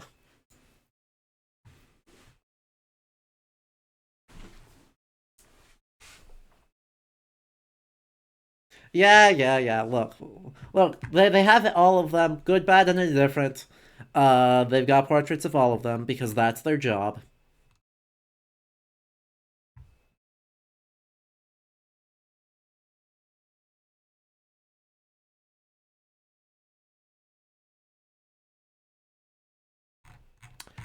But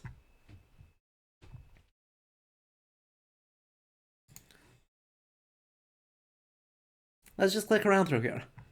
So we can search, right? We can search by just who's the person, right? Any of the first ladies, we can just search their name, jump straight to their stuff. So if you're looking for something specific, congratulations, you can do it. Then we've got sections.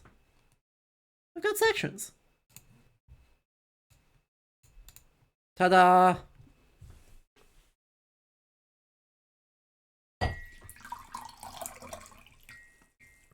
We get a nice label. Let me actually check how long this label is.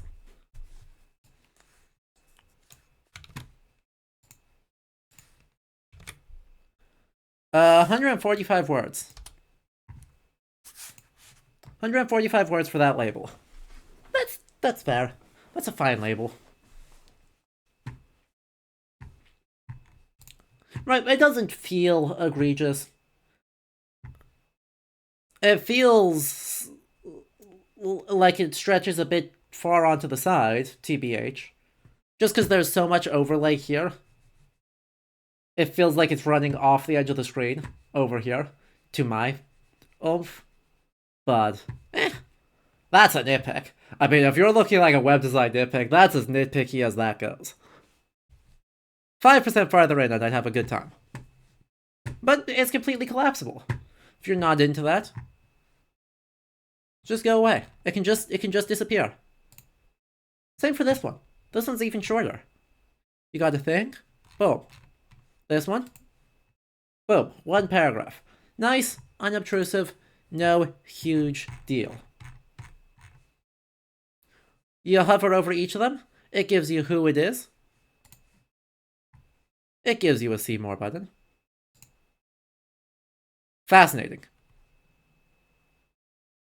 Okay, it was being slow. You click on it, and it pulls up a biography. And it does a ton of things I like. It's got an email to someone, it's got to share with someone, you know, your little social media integrations.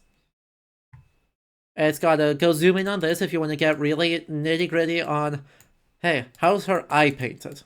What's the artistic style on the locks of hair? You can't quite get that nitty-gritty, but you can get close. Oh. Okay. And then you can also immediately download it. Right there. Boom.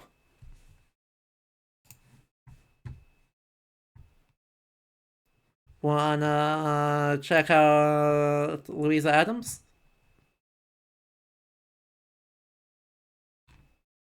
Ta-da! Same thing. These biographies are a little bit long. They're almost more of like archival finding it biography sections. But, you know, I'm not offended by it. I wish it... Okay, I wish it was like a sentence shorter, actually. That I think I'd like it to be one sentence shorter, so that way you don't have to scroll down to finish the credit line. But thing I really like, thing I really really like.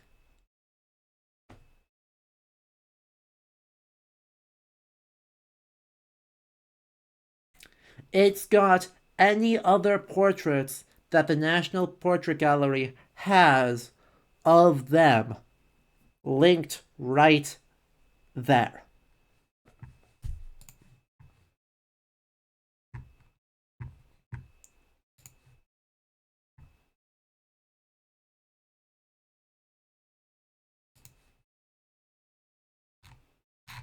So, you know, if we were to say go all the way to the bottom.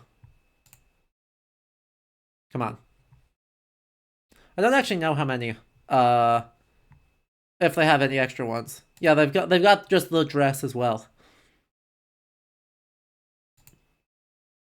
For Michelle Obama's presidential portrait by Amy Sherald. Which, honestly, I really like this portrait. I know this one's controversial. I really like it.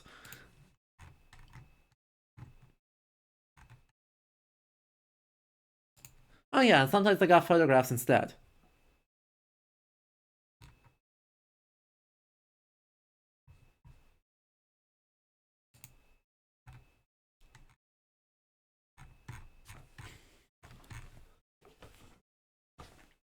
Oh, dude.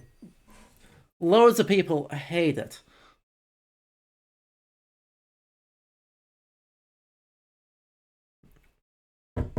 My main take on why people don't like Michelle Obama's portrait is that it's always portrayed next to Barack Obama's portrait.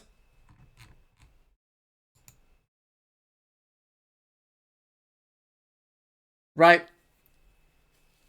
Like frankly, I think the only bad thing I can say about it is that it has to sit next to a Kehinde Wiley all the time, and that's just unlucky.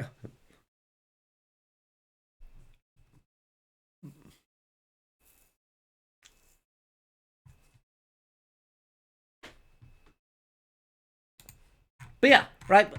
This is a pretty fantastic digital exhibit. There's a few things I don't love design wise. Not a lot, but a few. I think the biggest thing I dislike is I just. Something about this infinite scroll of tiles is just a little too much. It's just a little too much.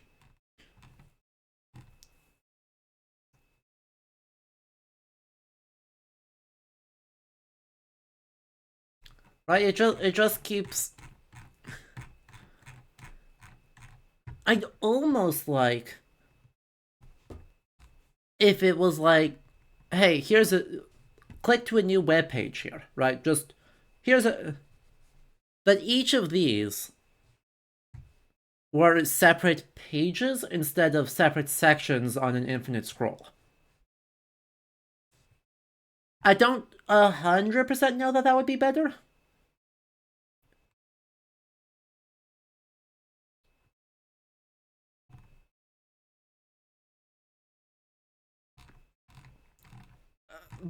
But at the same time, it's like I can feel myself reeling back as I scroll down because the tiles just keep coming.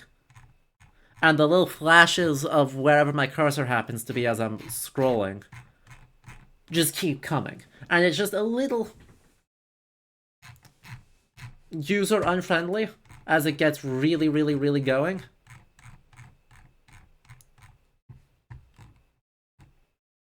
Yeah, I mean, the fact that there's like fundamentally not a ton of stylistic difference until here between any of these first ones is a bit tough. Doesn't help that they don't standardize the thumbnail size. See, I don't hate that part. I totally get it. And I think it's a thing that they weren't super intentional about, but the just raw having different tile sizes can create a visually interesting landscape rather than a visually busy one. So I don't intrinsically hate it. I don't think perfectly even blocks is necessarily the correct answer. But like it is just a tiny bit intense. I think also I don't like that the labels start. I don't think I like that the labels start collapsed.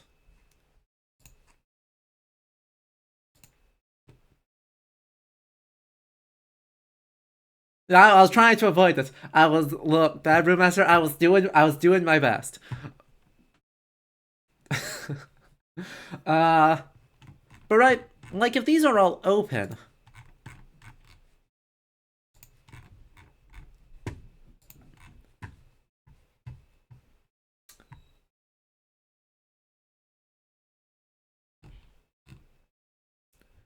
then that breaks up the tiles reasonably strategically.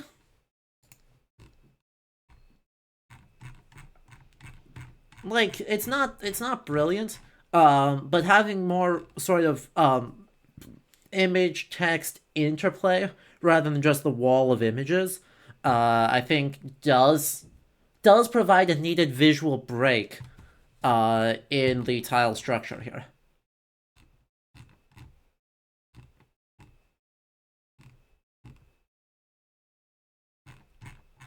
Right? What's the vibe there? Does that feel better or worse as I'm scrolling through it? Or indifferent? Suppose it's better, worse, or indifferent.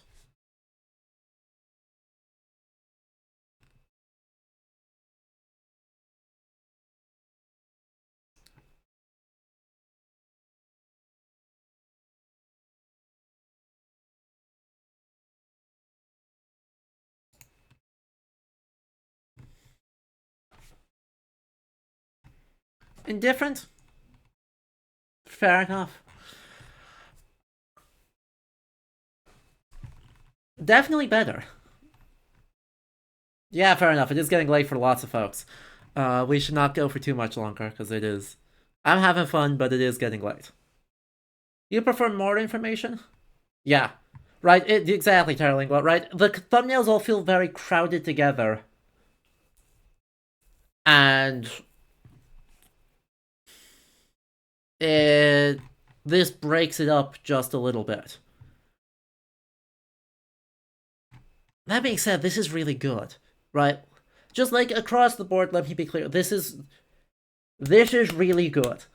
Because I was talking with an exhibition designer over at Harvard's Houghton Library, and right, we were talking, I was like, really, I just need... His opinion was just that he needs text and image. Like, but this is really all he needs. Now, I don't totally agree. I don't think this like this alone is enough for the exhibit to be good, because it's really hard to turn this into a bigger story. But also, this is a crucial part to a successful digital exhibit. This template right here. Basically just the catalog search, right? Gotta get you into the catalog search with contextualizing you the image within the larger narrative.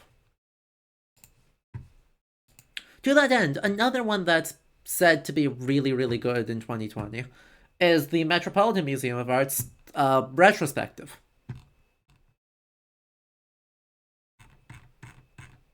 Which, start here. Making the Met.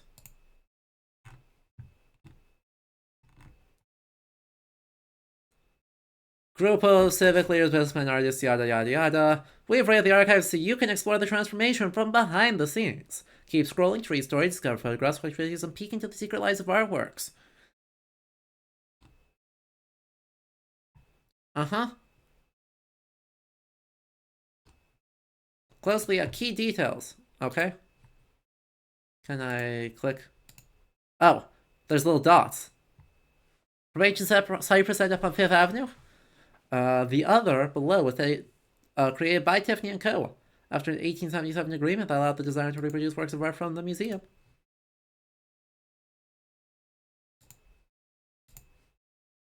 Ta-da!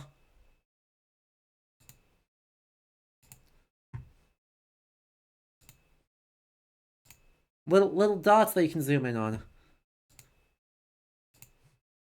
What happens when a contemporary artist takes inspiration from a truly global history of art? Anatolius Dusasa too blurs traditional geographic and artistic boundaries by evoking diverse traditions from Ghanaian kente cloth to medieval chainmail and tapestries. Art is for all the senses.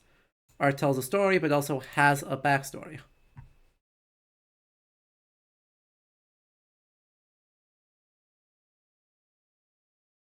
Yeah.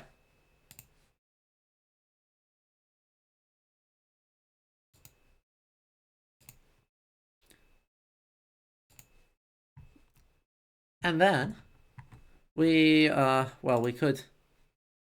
Oh no, it's just those ones. Cool.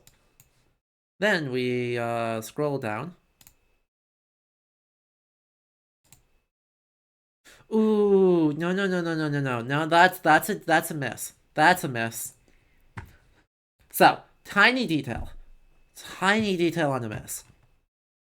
Open this in a new tab. Don't take me away from the main scroll. Or, like, make me lose my spot in the main scroll. In order to do a conservation deep dive.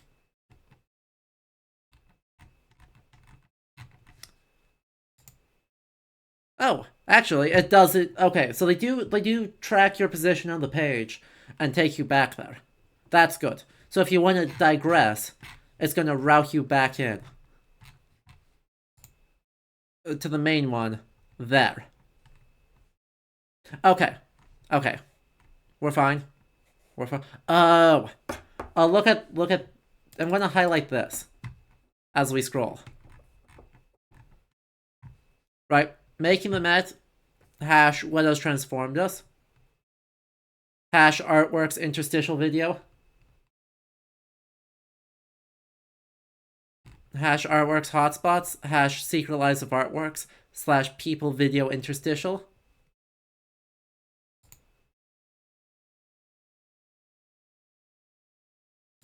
This is actually a bunch of web pages that are just stitched together.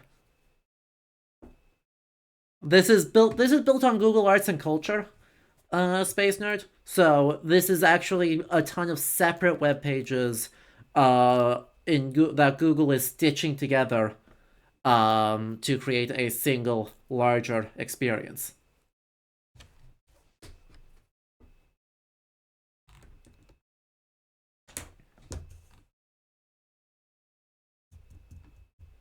Yeah. No, this Google Arts and Culture is actually real good for this sort of exhibit. And you get, I mean, okay, this is a bit overwrought. Flippy tiles is a fun gimmick, but I'd rather they don't.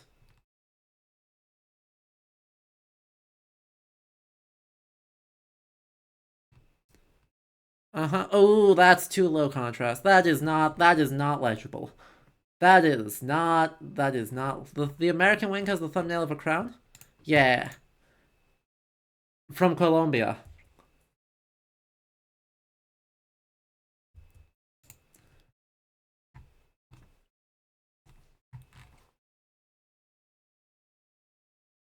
Oh hey, the audio guide is available by streaming and is narrated by Steve Martin.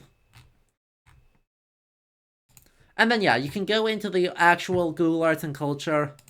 Oh yeah, actually, I guess this isn't the primer isn't actually based in Google Arts and Culture.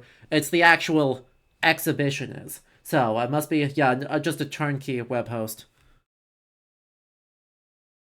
But still, you get a lot of the same thing, right? Look, he's a long-time supporter of the Met. Like, he is very famously a long-time supporter of the Met.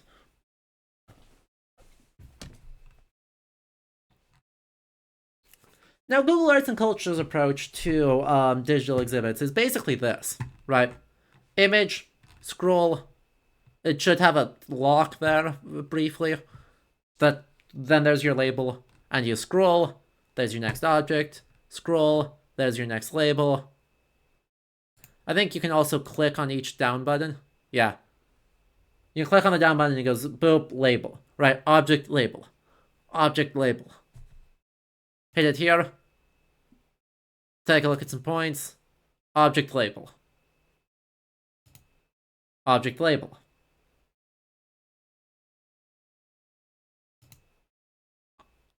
You get the premise, yeah?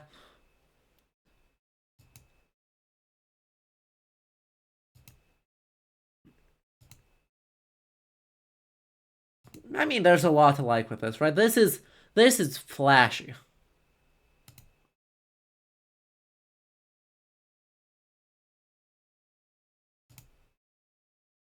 Right. This is a extremely flashy iteration of a virtual exhibit. Compare it to this. Like, it's not like this is badly programmed or has nothing sophisticated going on behind the scenes. There's a lot cool here. Right? Like, you've got scaling, depending on whether you're in the UI or the... Okay, that's really disorienting, actually. I don't enjoy that one bit. But it exists, right, where it's very slightly scaling the images, depending on whether you can click on them or not. Or if you're in the navigation menu. It's got full search functions, it's got jump nav, it's got hover over it, gives you an overlay, it's got a very nicely programmed, sophisticated looking pop-up, it's got the ability to click between collection entries, it tracks your position. Within this pop-up, you're able to additionally navigate between different people. But this is fundamentally a much lower tech thing than this.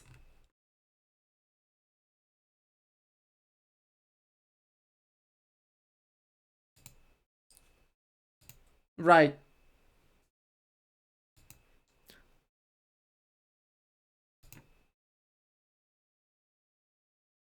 Behind the scenes, the working side of the museum, produced by the Metropolitan Museum of Art.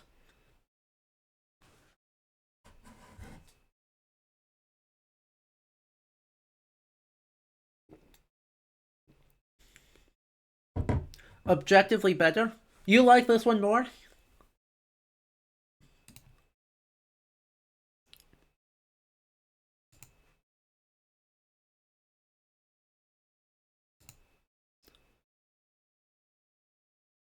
Like, no competition.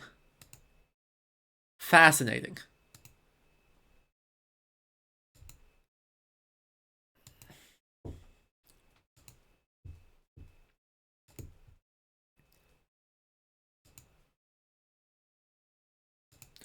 I mean, I don't... Freedom enjoyed by this country from the desolation that has swept over so many others during the past years gives to America greater opportunity than ever before to become... Thank you, Ike. Ike Eisenhower jump scare.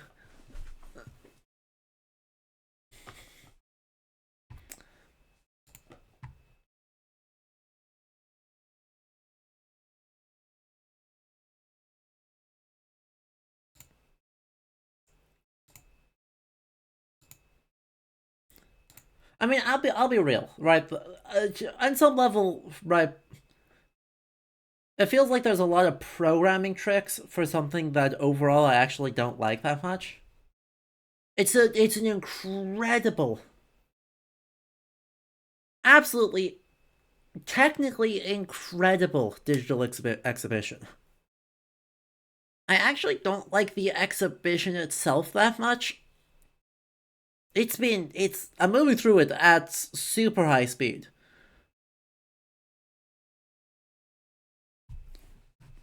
But some of the problems I have. There's no... I have no way to access, like, what is this object? Oh, never mind. That's not true. It was hiding in a corner. It was hiding in a corner. Thank goodness. Let me hit the... Okay, good. That's good. This needs to be a bit bigger. Or a bit more centered. Like, if this is here... If this is lined up with the top of the actual image, that solves that UX problem. But like that's a bit of a UX problem. That's like a UX problem that you've hidden your label of what the object actually is and a link to actually see it. Something I would also love is if more like, are these objects on view? If I see this digital exhibition, I'm like, I'm going to New York next week. I want to go by the Met and see this. I mean, sure, once I know this, being a museum literate person, I know how to check whether this object is on view.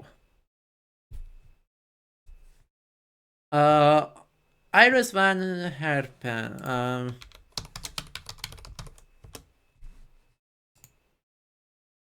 Those are exhibitions catalogs. I need your collection search. Oh, for God's sake.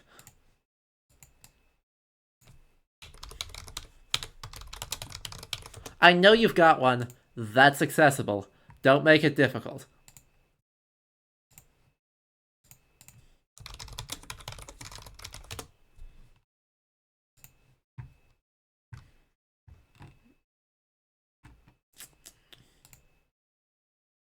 It is not currently on view.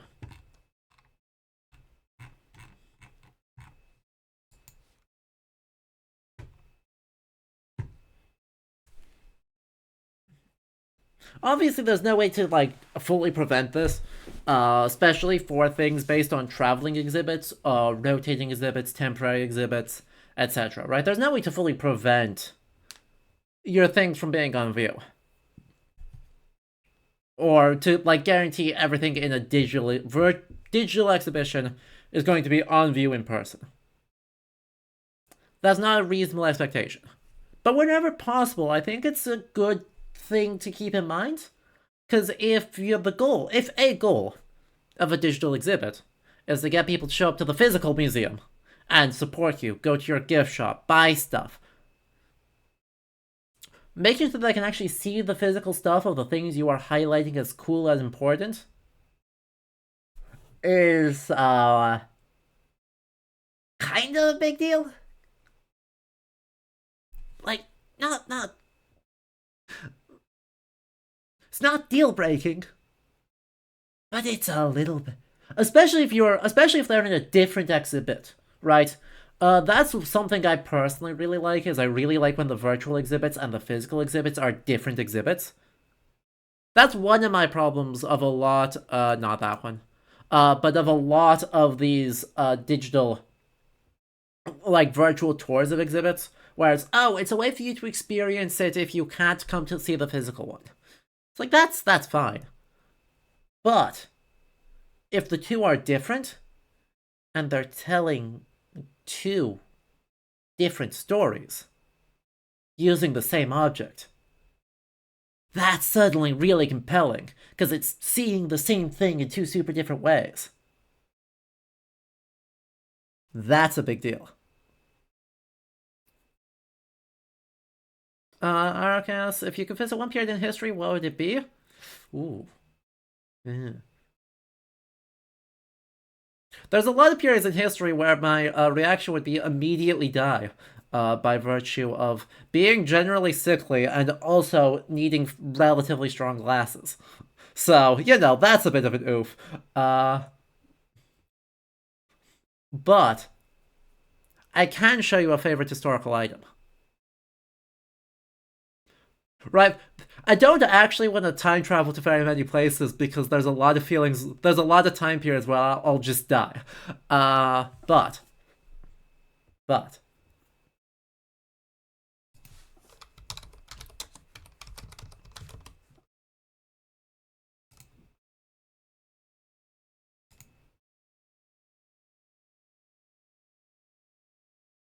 My boy.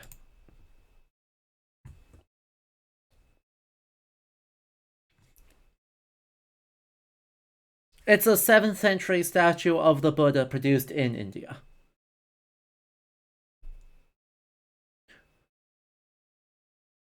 Made out of bronze. Perfectly lovely thing.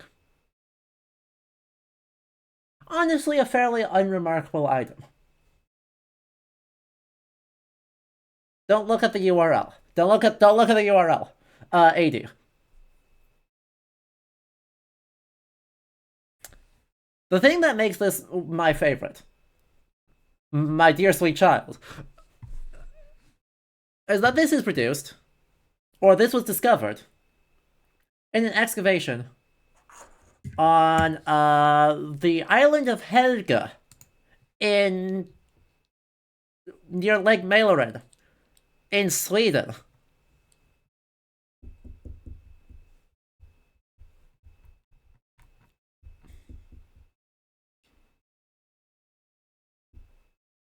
So it's found in a Viking Age hoard alongside an Irish crosier and a Coptic ladle, all buried on an island in central western Sweden.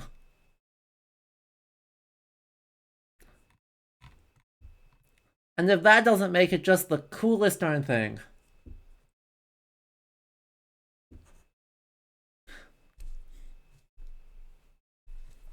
I don't know what to tell you.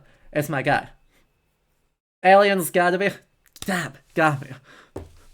I'm big archaeology. I'm hiding it from everyone.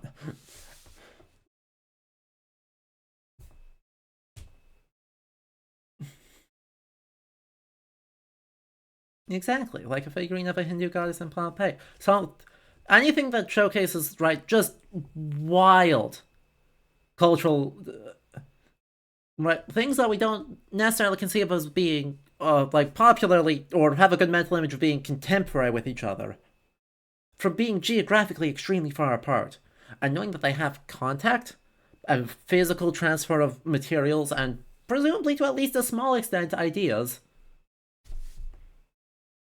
Really darn cool to me. It's a good guy. I have a master's, in addition to my master's in cultural heritage, I have another master's in Viking and medieval Scandinavian studies.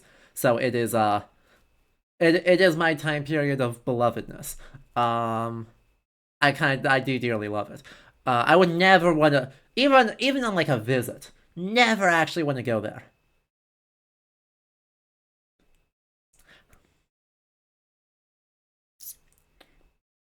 But darn is it cool. And also, in terms of knowing, right, the other part of this that makes this cool is that there is an Icelandic saga from several hundred years later, like 500 years later, actually, called Barlaam's Saga of Josaphat's, or Barlaam's Saga, I should say, of Josaphat's. That is a... Let's see if I can get this right. And Norwegian translation of a French translation, of a Latin translation, of a Greek translation, of an either Syriac or Georgian translation, of an Arabic translation, of a Persian translation, of an Indian text, which frankly may not be the original Indian text.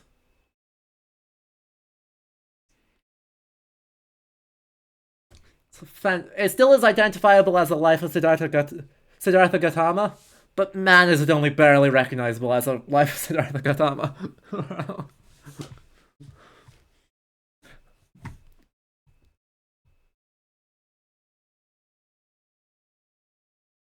I mean, Plato just 8 or 9. It's a lot of layers of translation. It's fantastic.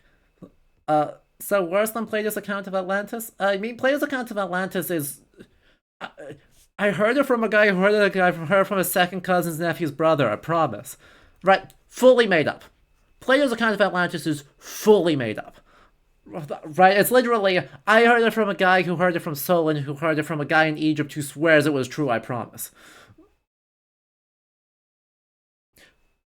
He's inventing something that sounds authoritative. He made it up. There probably are traditions about something that were also made up, but like, nah. Nah, nah, nah, nah, nah, nah, nah. If you had to go somewhere, you go to 3rd century Aotearoa. Pre-human settlements, you just have the place to yourself. Just have to avoid being eaten by giant eagles. Or getting blown up in the Taupo supervolcano eruption. Kind of a problem. God, another one of those fun notes, by the way. The last time there's an eruption that's about to start in Iceland, which is super not fun. I don't think it started yet, but it's like ripped up half the town of Grindavik. The entire Reykjanes Peninsula's under an evacuation order, and everyone's super panicked about it. The last time that volcano went off was in 1240. I've read the texts that's all of them that talk about that volcano going off.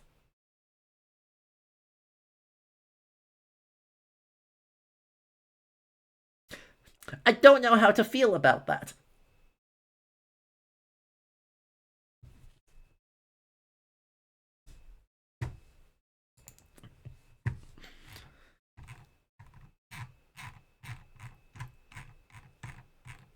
Anywho, we are, good lord, it's almost midnight.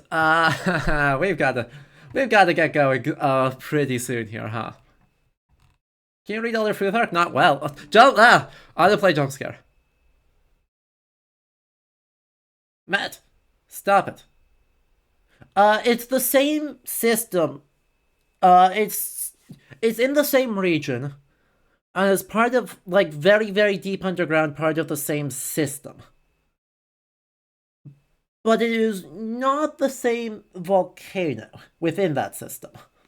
So, Fagradalsfjall, and then Litli Hrútur, or Litli Hrútur, were the previous eruptions. This one is in, I don't remember its name. Icelandic names are tough. But yeah, I can read Elder Futhark badly. Usually, if I stare at it for a bit, it takes me about 5 minutes to get into it, and then I'm like, oh yeah, I can piece this together. Anywho.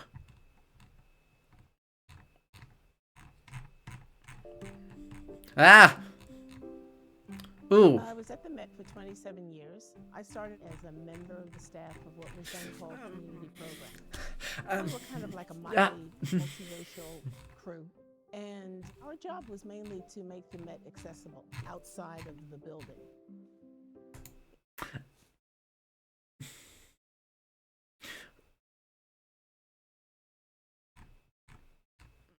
In 19... Okay, that was a glitch. That was not. I joined the curatorial staff. That was a glitch. That was not a actual technical oversight. An assistant curator in 20.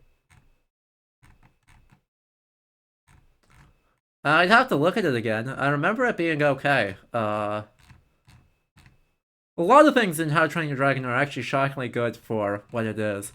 But I have to look at it again to say confidence. So, anyway though, we are talking digital exhibits and also trying to wrap up stream so I can go to bed. Because, oh boy, it's midnight. It does shockingly have Elder Futhark, yes.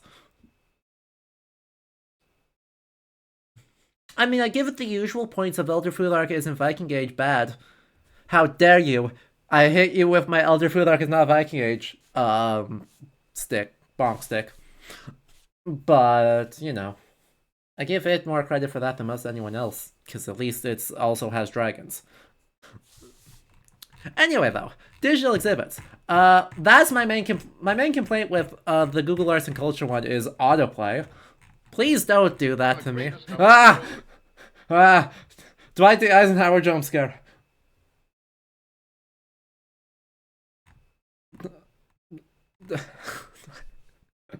I hate that I gotten jump scared by Dwight D. Eisenhower twice in the last half hour. Oh, fuck, rude.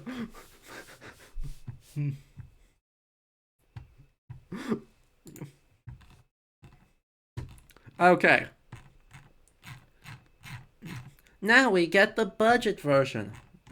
Right, so we saw this one. And this one's real good. This one is gorgeous. My other problems with these is contrast. Like, chat, how can you read this without me highlighting it so the text is actually legible?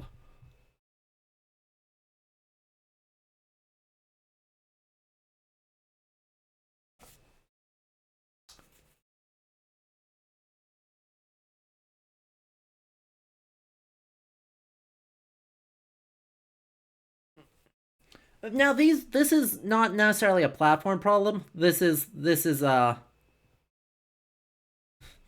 I'm in the way, but not necessarily that. Kind of hard for some people, not for everyone. Yeah, and sometimes it's worse than others. Like this one's okay. Let's see if I can find a really bad one. Sangada, that one should be fine. Ooh, right, like that transition is tough. Right, undergone a series of restorations, easy peasy. That illustrates changing? Way harder on my eyes to read.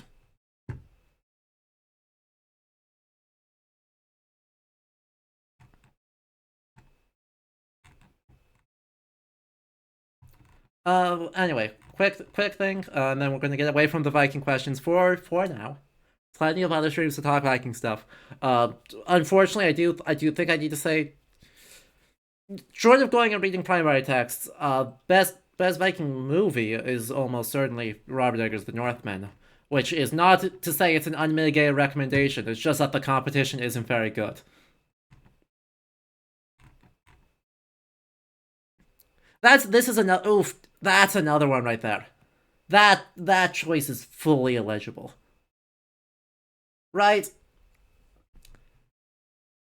I cannot read Founding of the Met there.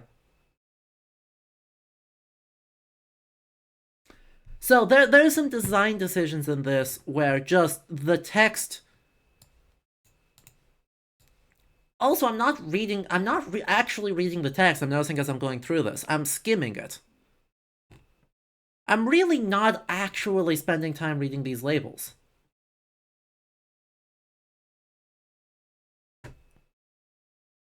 How would I fix it? Add a little translucent background behind the text? Either put an outline on the text or put a background on it.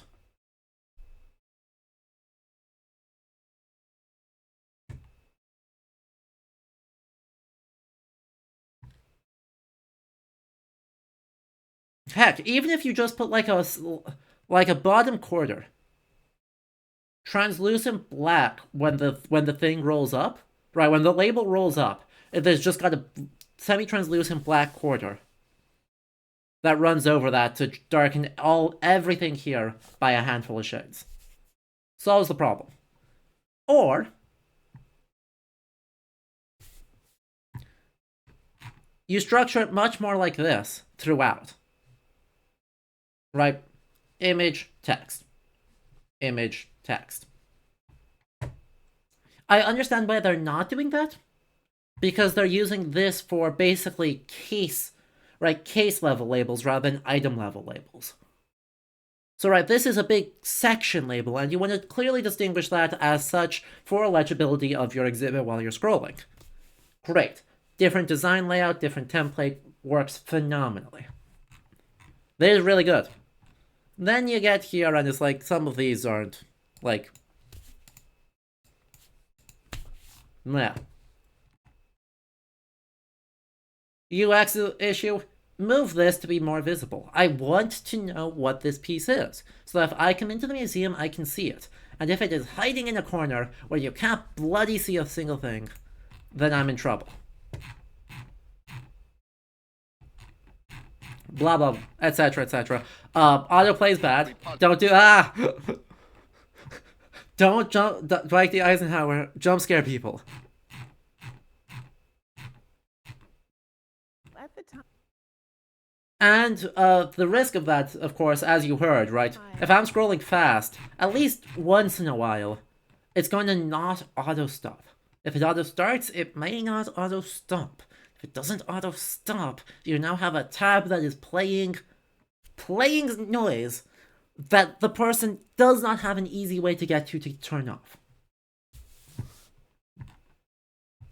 Don't like that. Overall, really like this. I think this works 90% of the time better than, like, the big virtual tours.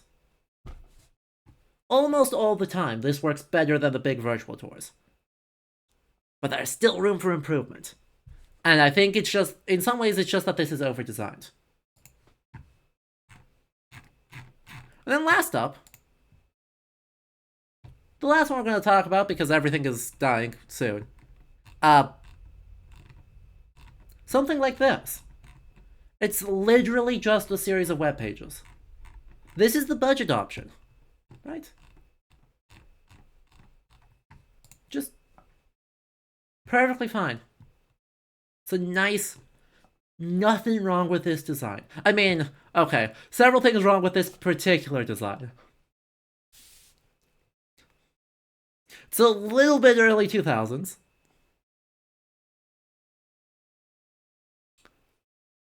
This is basically my website that I made with 1 semester of HTML experience way back in the day.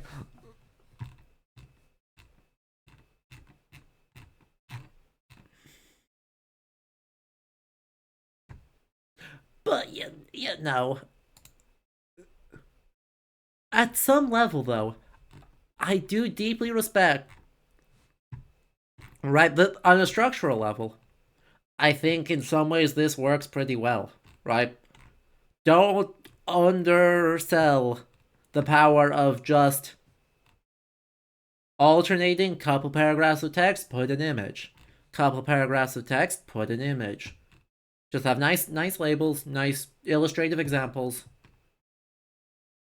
Yeah, no, this is clearly, this is done the old-fashioned way by someone who is not super confident.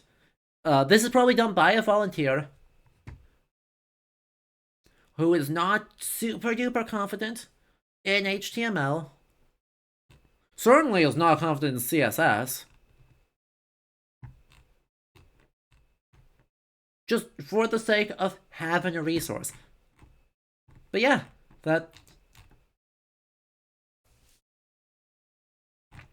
definitely needs some polish. This is not... A lot of decisions in here that I would not do. The blue background, don't do that. There's nothing inherently wrong with the colored background. But also, modern design, web design, has clearly landed on off-white as the background color that you use the vast majority of the time. Unless you use a dark mode, in which case it's whatever the exact opposite of the previous color you chose is.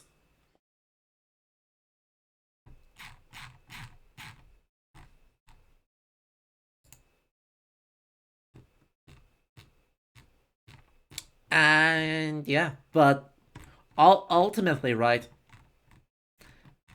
if you don't have a partnership with Google, if you don't have...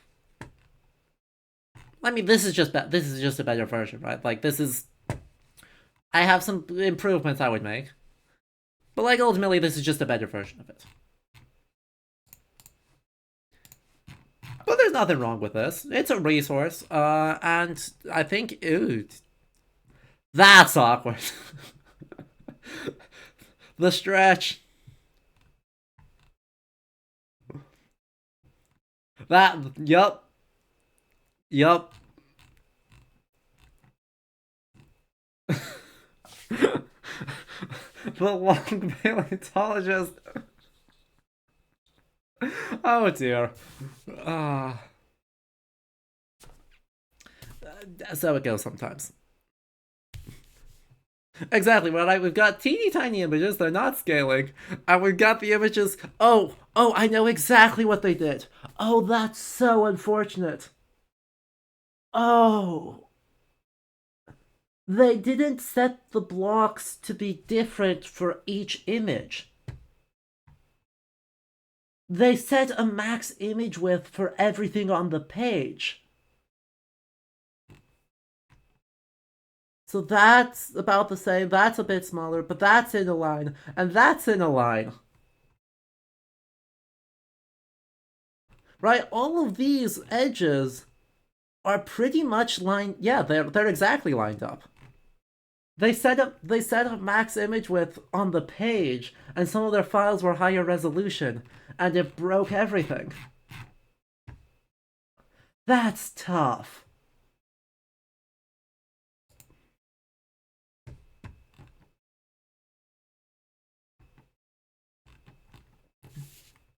But, right, like, this is frankly a perfectly fine exhibit.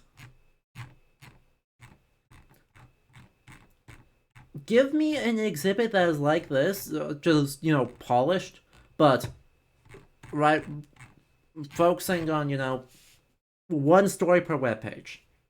Your webpages build up to each other to actually construct a big story. Make sure your images are contextualized with the label next to them. Have a nice balance of text and images. That is all it takes. What I said here, don't overthink it, right?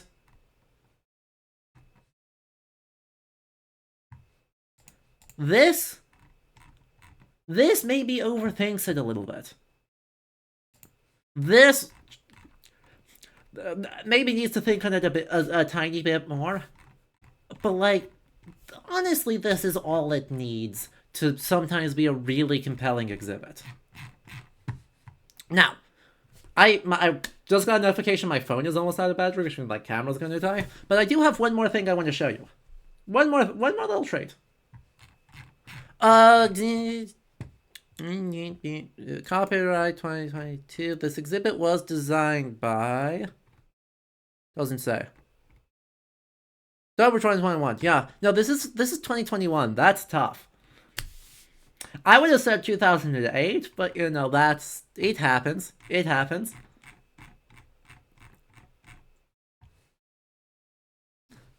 Anyway, I do have one more thing to show you, which is my favorite of all time. Because everything I just said, it is possible to throw that all away and still have a super successful digital exhibition. Welcome to Reich Studio. No, I'd rather not, thank you. Come on. Please. It's loading. Reich Studio's working on it. There we go.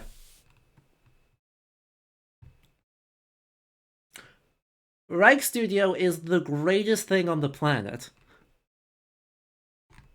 And that is not an overstatement. Look at that button.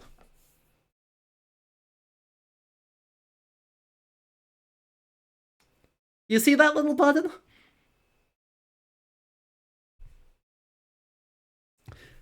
They created the tools for their 99-point-something% digitized catalog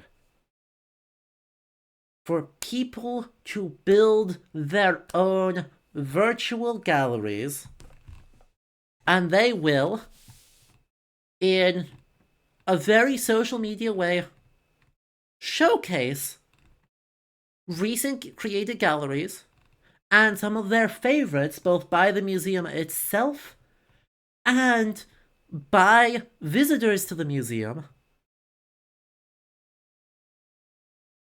on their webpage.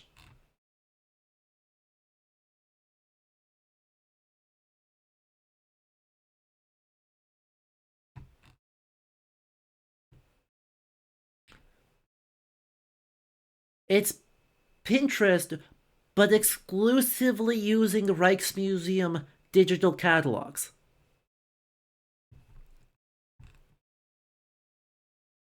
And thank you, Faith, for gifting Bad Romancer the gift of it. It's super appreciated. It's freaking rules. Right, so this is what I call a user-centric virtual exhibition, right? Basically, right, is creating rather than telling a story, right, rather than I, the curator of the exhibit, goes forth and takes our collection material and selects some of it, and I'm going to tell a story through a web page, through whatever tools I feel like are appropriate to tell that story. Instead, the curatorial exercise is creating some examples, right, some things that are actually by Rijksmuseum, right? Like this collection here is an artist collection. Basically, just here's a studio by a curator at the Rijksmuseum with some stuff.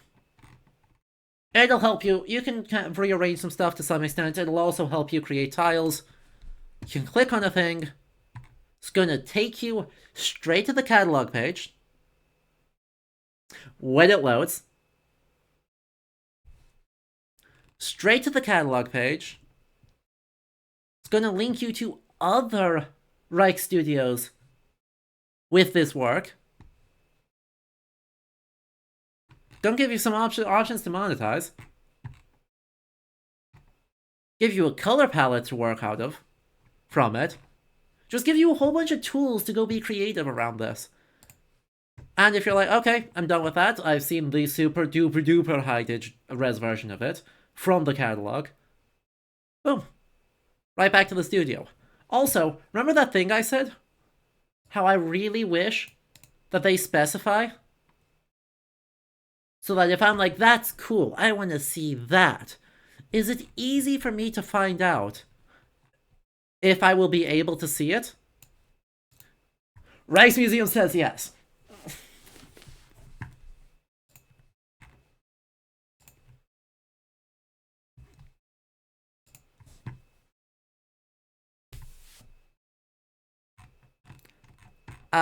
Okay. I didn't really want to get back to that. I wanted to get back to Rijksstudio broadly, but that's fine.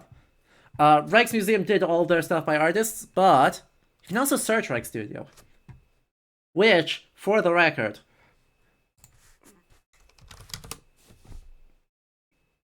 it is a well-known meme in the Discord. Those are all objects. I need sets. That the objectively correct way to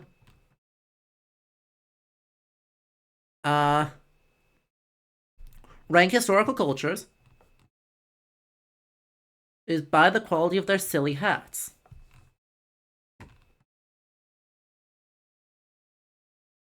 Here at Rijksstudio, they give you the tools to build collections of some absolutely banger hats. Like, that is high quality silly fashion right there. Fantastic.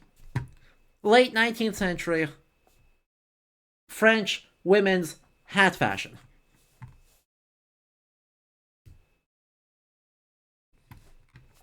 Beautiful.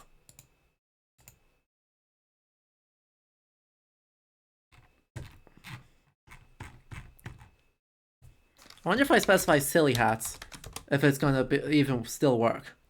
Yeah! It gives me silly and hats. Which, you know, respectable.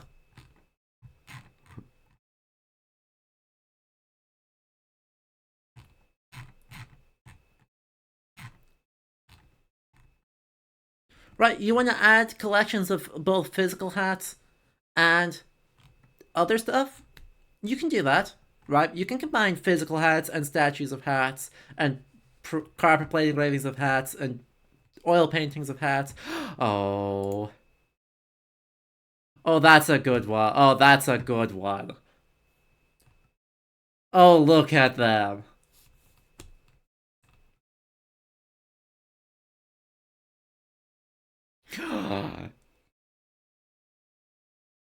What a perfect calico.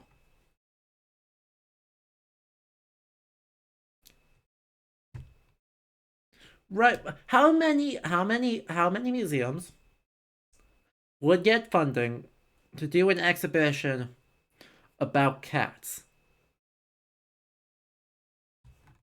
This is not a question of how many museums would make bank doing a collection about cats, because the answer is all of them.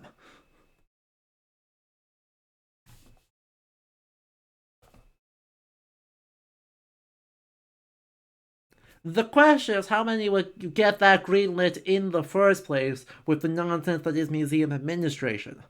The answer is very few of them. By the power of user-directed virtual exhibitions, you too can make the frankly incredible cat content at utterly absurd resolutions. Look at this look at. Oh my god. Yeah. No, that's a great print right there. That is capital A art.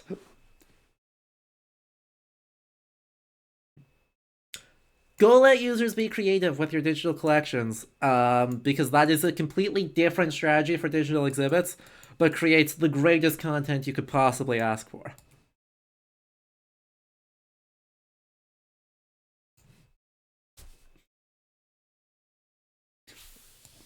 I love him. That cat is so angry.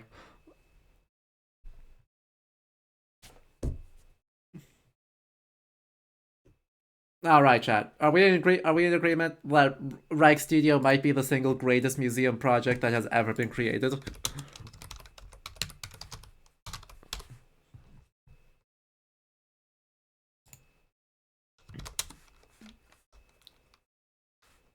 Cats out of 10. Exactly.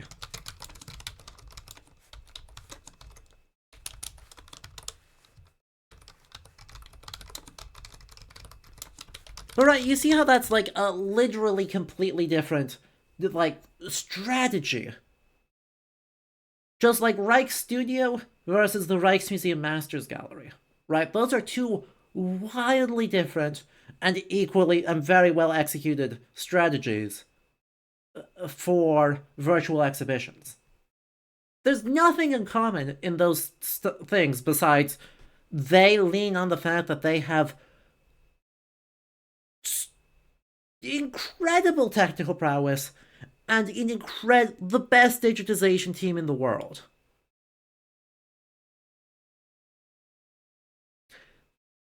I feel reasonably confident in saying that they have invested more into digitization than just about anybody else.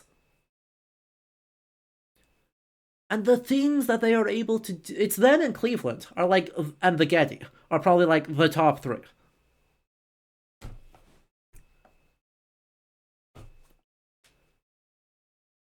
And the things that they are able to do because they have invested that heavily for so long into high quality digitization is just bonkers. Just freaking incredible.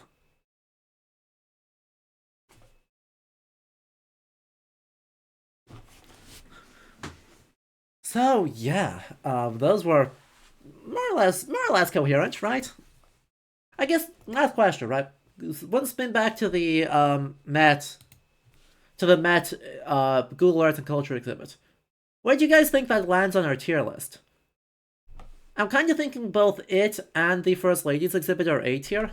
Like, neither of those are I think, perfect in the way that the Rijksmuseum one or the Auckland Art Gallery's Virtual Tour or Reich Studio is.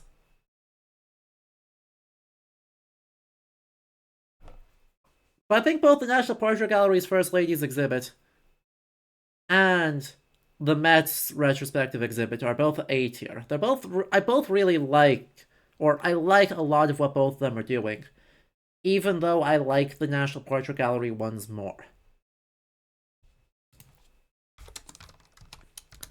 So I think A tier makes sense.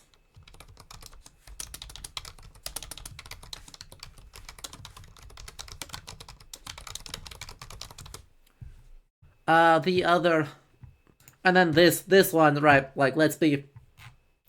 This is a C tier, not because it's badly designed or due to some execution problems, right? Not because it's a bad exhibit, not because it's a badly conceived idea. It's just not. It's not executed super well.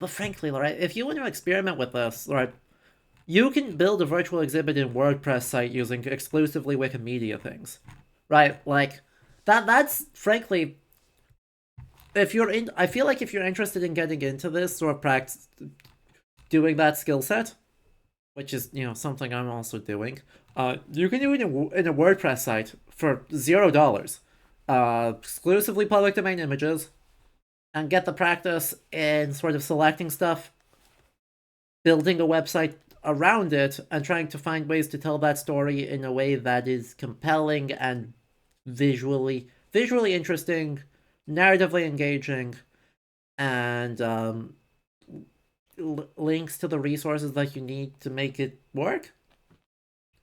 Like, shockingly easy to get into, TBH. But yeah, it's late, so I'm fully incoherent at this point. So I'm just gonna stop talking. I hope you all enjoyed this. This was weird and different, but I had a lot of fun doing it. So if you want to see more stuff like this, more stuff that's just talking cultural heritage design, instead of doing games, I'll still do lots of games, obviously. But if you want to see more of this other sorts of stuff, let me know. Because I have a lot of fun doing it. And if you think that's compelling, I'd love to do more. And if you enjoyed this, of course, make sure you follow and consider subscribing to help me do more of it. And if you want to keep the conversation going, you can head over to the Discord. And we can keep talking, keep sharing good and dubious exhibitions over yonder. If you want to do more on Game for More, oh yeah, right. Like, I think rating museums' Instagram accounts might be real spicy. So you know, let me know in the Discord if that's something you want. And otherwise, I will see you all. Probably try and do another one. Usual one tomorrow of just Book of Hours, but we will see. Yeah, let's assume that, and if that changes, I'll let y'all know. So regardless, thank y'all for tuning in for my rambling nonsense. And until next time I see you, I hope y'all have a lovely rest of your nights. Okay, bye bye. And of course, thank you to all of our patrons listed on the side there who make all of this possible. Thank you as also to Old Man Yelling and to the gifted subs to Solaria and Bad Rudemancer. It is very appreciated. And once again, I hope everyone has a good night.